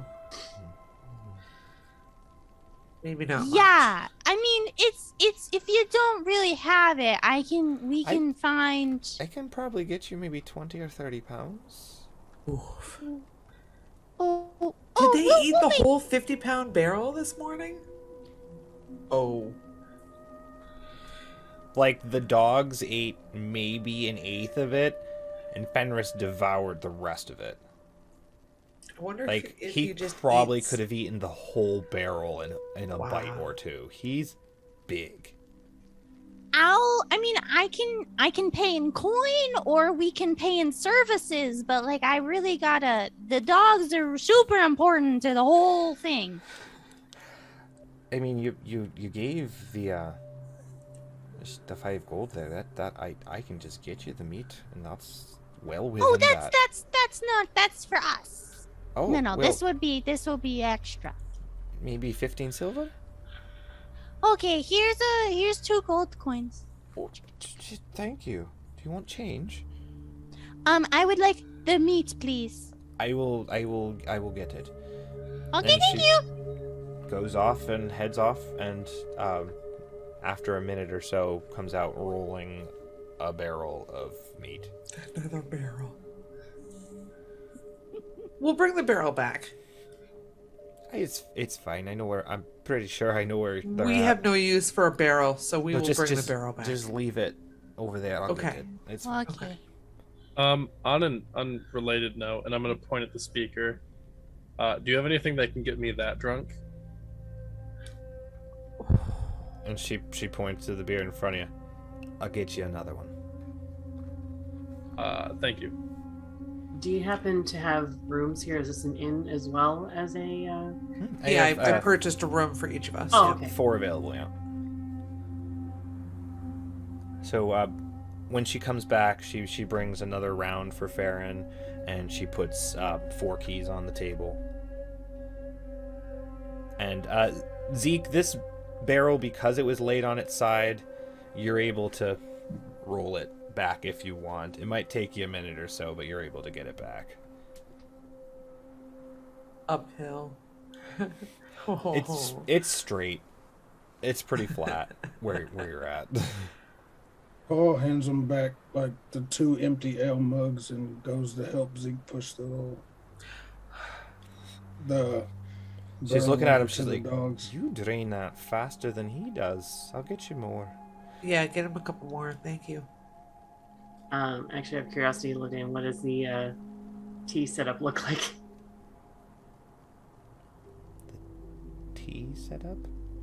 For you said that we brought out, there was some tea brought out, or did I hear that incorrectly? There was a second round of coffee. mentions. Coffee. There was Thank you. a round of coffee brought out for My bad. Trovis, yeah. And those that did not want alcohol, coffee was brought out as well.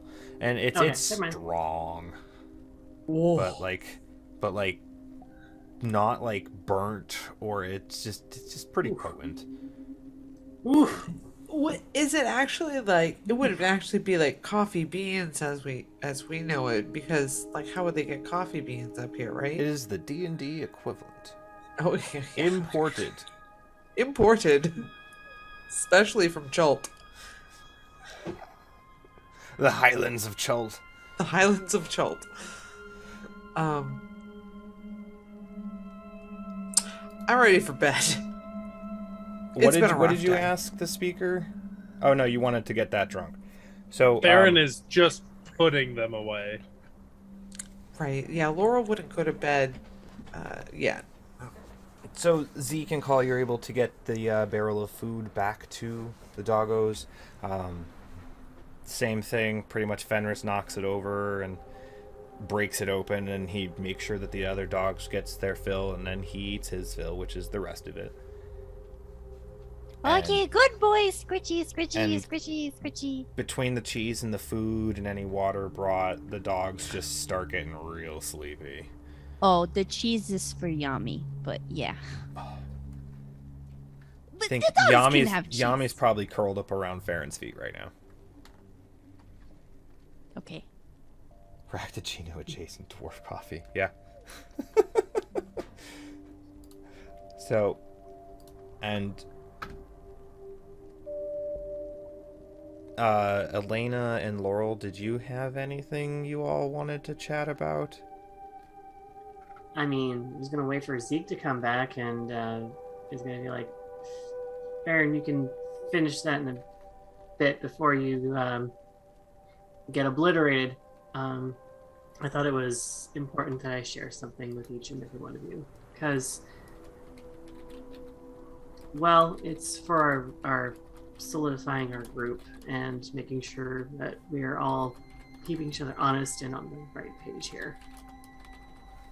I'm not sure if it will come up, but it came to my mind when we came across the bounty hunter.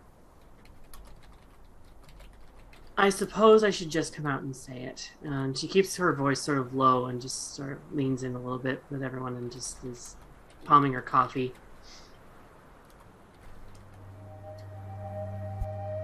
As I mentioned before, you might have noticed that I have certain behaviors and just trying to find the right words for it. Things that I do that aren't necessarily what the rest of you all may do. I may have a bit of an kind of expensive upbringing that just comes with the territory. I guess what I'm trying to say is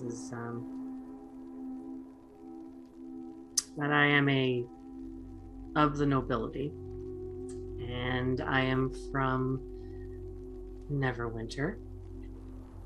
And not only that, but Laurel can vouch for me on this one. I was imprisoned, and they helped me escape.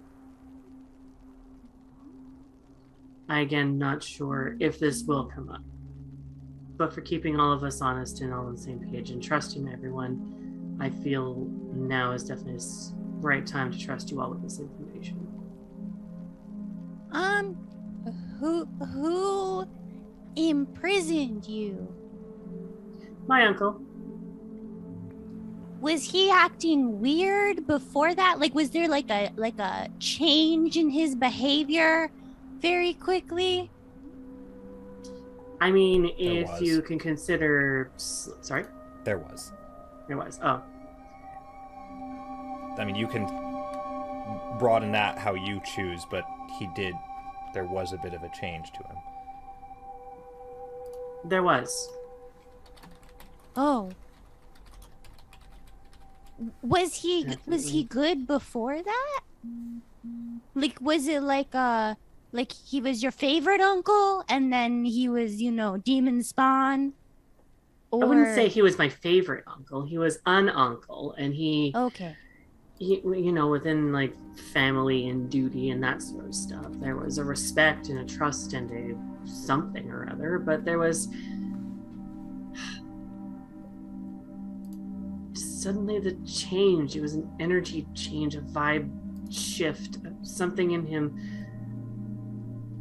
Something became more vile, more volatile, and I struggle to find the words exactly what I would say to describe it, but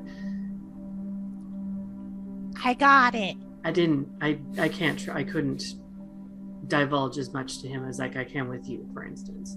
It sounds a lot like classic Nominati. I don't want to alarm you and make you feel like, it sounds a lot like they might have switched your uncle out. And this is why we should go to the whale. Because he might be in the whale. Aaron's gonna grab like a little hunk of bread or a little hunk of cheese, and he's gonna throw it at Zeke.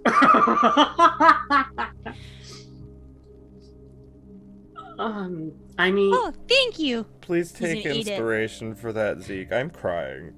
Oh my gosh. I was trying to Wonderful. get through without laughing. I'm so sorry. Ugh. This is serious. I mean, I mean, it could very well be. It's only other. I can't think of any other explanation of why he would shift so suddenly. All I know is I go from, I guess in layman's terms, like princess training and like wanting to be next in line for my house, to suddenly I'm imprisoned and accused of my father's death. Wait, your dad died too? Yeah, icing on top of the cake. I am so sorry. Can I insight check that? And it's not that I don't believe. I'm trying to get a bearing, like, was Elena close with her father? Ooh. Can I be answer that? insight checking everyone else? I want to be watching what everyone else is going on their faces while they hear this, because I already know this about Elena. I'm gonna do. Farron is 100% trying to get drunk, so I'm gonna make this a disadvantage because he's actively, like, Sweetie, plowing some cups. No. 2 nat 20s? 2 11s. Oh, okay. that's a No, third time still, tonight. I 1 in 400. That's not math. You're ridiculous. That's a 16.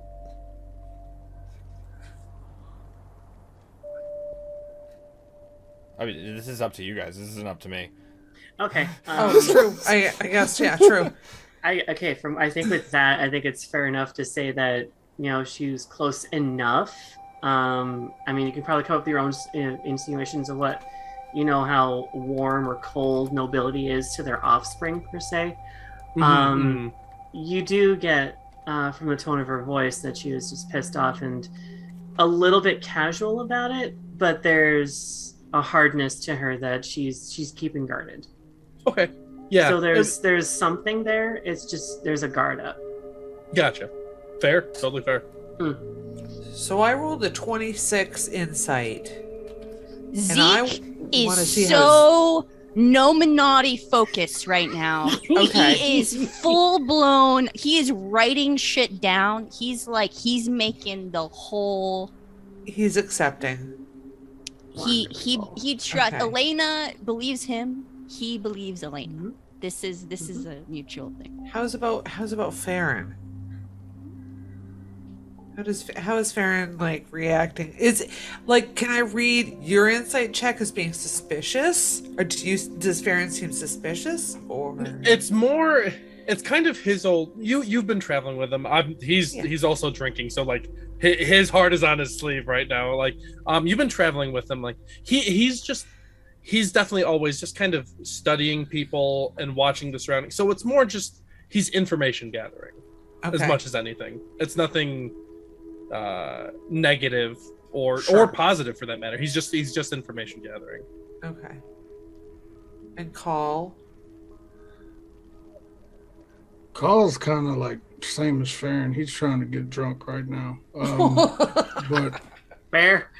But he's listening and he feels for her and stuff, and hears her talking about her lineage of being in charge of people, and kind of winks at that. But he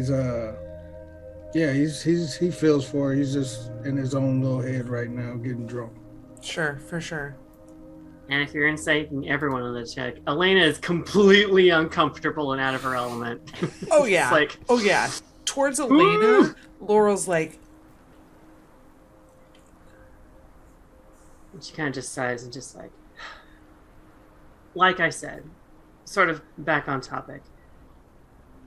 I don't know how this will manifest or come up. At the very least, I trust you with this information to bring us closer, to not feel so distant, to not still feel much distance. But things are coming up. And I think it's only fair to allow myself to be vulnerable with you all. And I trust you all. And I want you all to know that I trust you all. that means a lot. Thank you. Well, first of all, I trust you a whole lot because you believe me. But secondly, because your life might be in danger. It's been in danger probably since I'm broken out. Yeah, we've But- been on the move ever since. How long ago was the breakout? A few months. Give or take. I mean, I've been in hiding since. Okay. Is there something in particular we should be watching out? I'm pretty perceptive. Is there... I'm being nobility. Is there a family crest? Is there something like that I can just look out for? I suppose it's worth keeping a weather eye out for, but I believe you need to look out for, and I'll wait for a cue from Dave about this one. I mean, she describes the family crest to you. I can at least do that. Yeah, I'll Look out for something like that. I'll I don't see them watch. coming up here. Maybe, like, as far as I'm aware, news from up here travels fairly well. We are fairly well informed, but at the same time, I don't suspect that they'll come this way. I'm hoping they don't come this way. So far, so good. The last bounty hunter that we came across made no mention of me, and I was petrified that she might have been looking for me. That's why I was so quiet that day. So the They never crest went that to she sorry, the crest that she describes is a shield with a field of blue and 3 snowflakes on it. Anybody that would like to can make a history check on that. Yes, please. I mean, A 9. that or just send me the info because I think she would know about it. So. That's a natural 20 for a 21. That is the crest of the ruling family of Neverwinter. Specifically, Lord Daggled Neverember.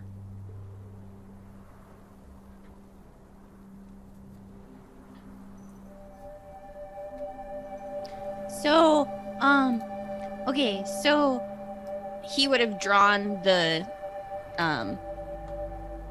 crest. It looks like this. Yes. Just for your permission, because Midge is in Bryn Shander, and that's the like main entrance. Do you want me to ask her to just look out for this? No context, just. And if she sees anything, she can let us know. If she doesn't, then It would be good. Yes. just you If know. they were here, I would have said this to them too, but time and place permitting. Yeah. Okay, I will let her know during my nightly ritual, and she'll keep an eye out. I would like, at this point, anybody into at least their 3rd beer, please make a con check. Constitution save. That is a 21. Dirty 20. So, I mean, you're definitely feeling it. It's not like the stuff is weak. You're just, still able to keep your composure and not take on any attributes of the speaker. And I lost what I was doing there. I'm sorry. Brain farts. So yeah, you all are able to get your meals in. After any other RP, that if anybody wants to, you're all able to take your long rests. Does anybody have anything else they'd like to? Call. Since we're all doing the sherry. How are you doing? 'Cause Been awfully quiet. your good friend died, and then we then had to kill him, and then he, isn't dead. And so I just, it's a lot to process, and we Point just of want to make order, sure. is this all at the table? We're probably at the bar, right? I don't know where we are. Sure. Yeah, I will say that for a good portion, because... Would you guys have asked the speaker to step away before any of Oh, no. Elena's... No. Oh. We can retcon that because it was some personal, like, in-party stuff, and you could have asked him Yeah. to go. So yeah, I would say we had insisted. Yeah. I'll be at the bar. So yeah, he would have been over at the bar. Okay. Okay. Because at the mention of killing somebody and them coming back, that would have gotten a little hairy. Sorry, please continue. So we just wanted to I just, how you handling it? I don't know. I'm just trying to push forward. Yeah, it sucks, but because when me and Sephek were together, he may have been a friend, but he was more labeled a brother.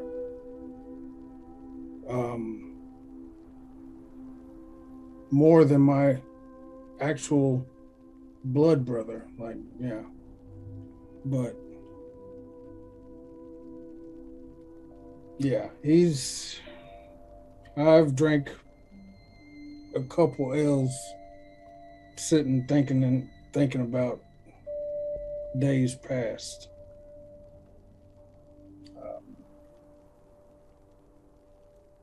And then, yeah, got here and started drinking again, but felt I wasn't up to my best in the last fight with the Yetis. Well, I wouldn't say that. I would just say that we got, surprised. And, the Nominati really has a lot of control over these things. And I just don't want you to take that personally. Well, I'm trying, Zeke. I know. Trying to keep a good head. I think you're an excellent swordsman, and it's, we're gonna. I have my mother to thank for that, but yeah. You do great. So don't think down on yourself. I'm pretty sure I blacked out in the middle of that too. So like, it was hairy. I truly understand that, because I feel like we just barely got out of a bad situation. Is there any training that you're used to doing that maybe we could all kind of do together? We could just practice. Maybe that would help. I don't know how the whole sword thingy works. Well, yeah, we would practice. Like, my mother mostly would put us through drills, and we would spar, and yeah, it was just that's about it. We would train, but it's not necessarily any particular drills, I guess. Well, there's some really nice walls and stuff in the building where the doggies are, and so if you want to just hit some shit, I doubt anybody will really care. It'll probably be fine. That really sounds appealing. But Okay. I feel like right now I'm just too tired to do so. Okay. Well, maybe in the morning. Maybe. I like to sleep in, so if you want to just come over, I'll definitely give you a wake up call in the morning. Great.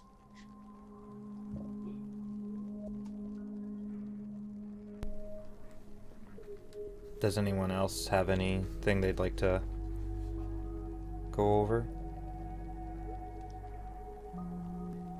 No, I would probably ask Call about his mom, just to, tell me about, she sounds like a kick-ass lady, and just chit-chat a little bit more before heading to bed. And you are all able to wind down after the ridiculousness that happened. You guys could have all taken several short rests over this period of time and gone to bed with full health. Full bellies, feeling closer to one another. And you all head off to where you're going to sleep. Zeke, during your nightly ritual, Okay. Farah's with you, and it's getting late. About midnight, and midnight's coming because the storm starts to part, and you start to see from the west the same aurora. And you just plotting the stars, kind of chit-chatting with Pharaoh. And she says, Noachi, this isn't right. It should never be this dark all the time. Yeah, I'm not really a big fan. I don't know how the people do it. Why do they want to stay? This evil ice goddess, and now we have a name and a face to these people. He'll take out the doll. The Illuminati is real. Ugh, it gives me the shivers. And Pharaoh's kind of looking at it. We can change that, right? It doesn't have to keep saying that. Wait, really? Yeah, you just have to kind of sit with it, and you can make it say up to 3 different things, I think. Yeah, but what would we make it say? I mean, the Illuminati is real, so it's not wrong. It just looks disturbing. That will be useful. Maybe we'll be able to come up with something if we need it. The Agents of SHAILD! Yeah, we are the Agents of SHAILD. So we can set the trigger 1, 2, 3, and then it says it. We could just use the doll to introduce ourselves. Oh, That it'll be would so be much easier. wonderful. So much easier. And they would get to see what the Illuminati looks like at the same time. It's like 2 birds with 1 stone. This is the best idea ever. Oh my gosh. It's great. And then Zeke, something you have not seen in the night sky in a while.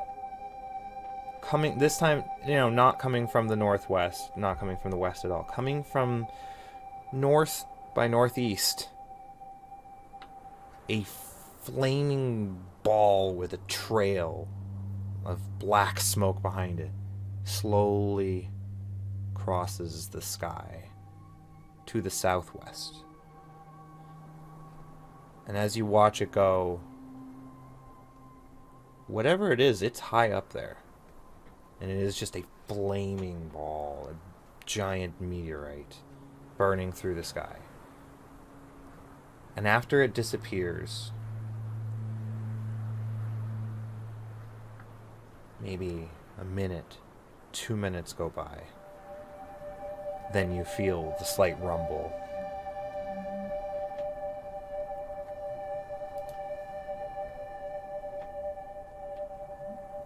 Would that wake us up, or? It's not loud enough or violent enough to disturb you in your sleep.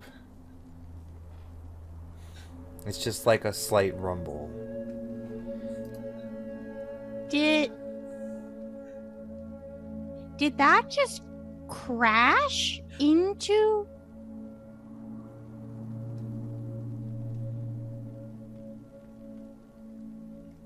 Does he know it's what it Trajectory? is? Besides just like fire, like what would he interpret that? A falling star. Okay. Or like a big one.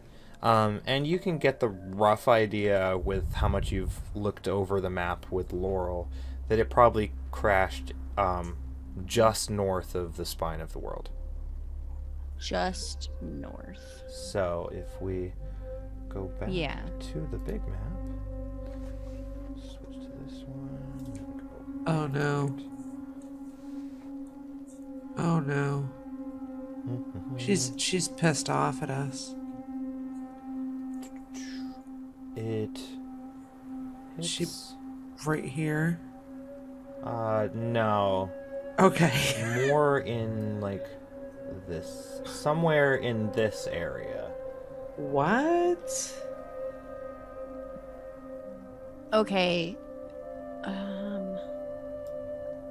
Weird. And it seemed to come across the sky like, in this manner. Oh. Okay. Which is kind of almost perpendicular to the way Oral goes across the sky. Almost, yeah. Okay. What? Okay. I didn't think of that, but yeah, Well, I'm just, it's still true. Wow. Yeah. Okay. Beyond that, the rest of the evening is normal. But even Pharaoh, like you did happen to notice that, like even Pharaoh was just kind of watching it with you. Like you don't see those every day, not that big. Usually it's like gone. Yeah. So he would have never seen something like this before. Mm-mm. Okay. Can I do a Nominati check? Sure. Okay, that's a 21. Most of the stuff with the Nominati is probably going to be land-based. It might be difficult for them to just pull a rock out of the sky like that. Yeah. Not out of the question, but probably not happening. Probably not. Okay. Okay. Would he like instinctively make any other connections? Probably not. Make an Arcana check. This is at disadvantage because this is some pretty obscure stuff. It's still a 25. I mean, Zeke has heard of shooting stars that were much larger than the average little line across the sky, and some that even have gone so far as to strike the ground and create an impact site. Usually what can be found in there is precious metals. Much beyond that, you're not sure. Okay. And just for my brain, the Chardolin is a precious metal, or It is. okay. Would Zeke think of that or no? Yes.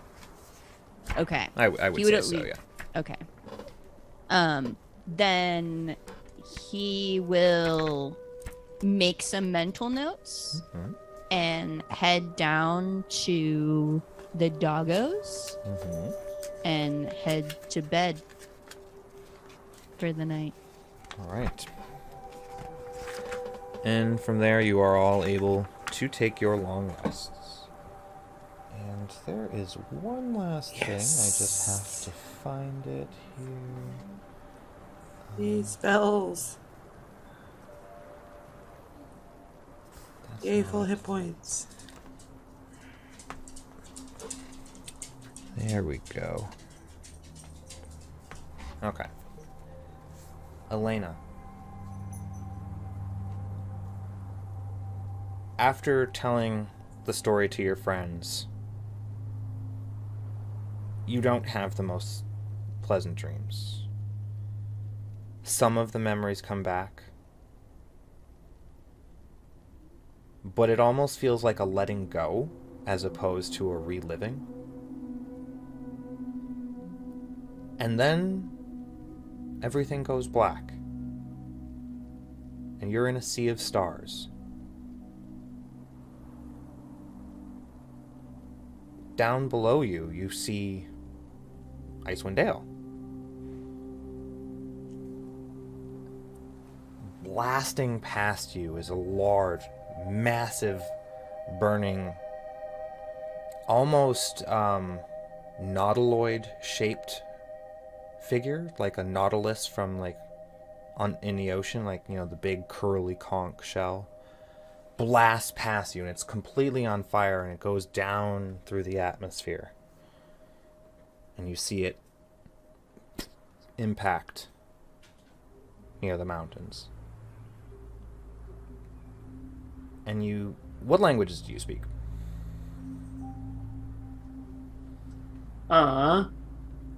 Abyssal, Common, Draconic, and Dwarvish. You hear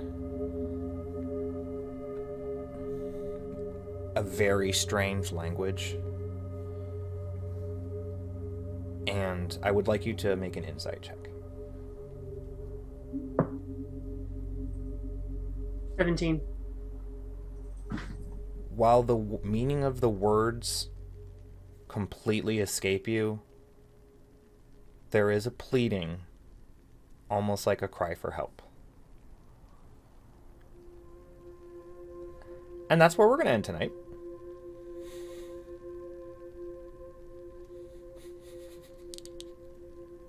Ah! Ow! He's gonna break the tension by going, ah! Oh, Aliens. Aliens! Aliens. Aliens. I'm here for this. Nominati, aliens, how is this not real life? I would also like to give DM inspiration to Farron, Call, and Rose for going into deep emotional stuff. That was absolutely wonderful roleplay from everybody. Yay, character backstory. Zeke, I would also like to give you inspiration as well for... So unfortunately, Laurel, because you just didn't talk about you or much, so I'm sorry. So you already gave me inspiration? So it does not that... stack, unfortunately. Yeah, okay, that's fair. That's fair. Yeah, I still have a DM inspiration anyway, so... Okay, good. No big deal. I don't have to talk about myself. It's fine. Well, that was great. Yes.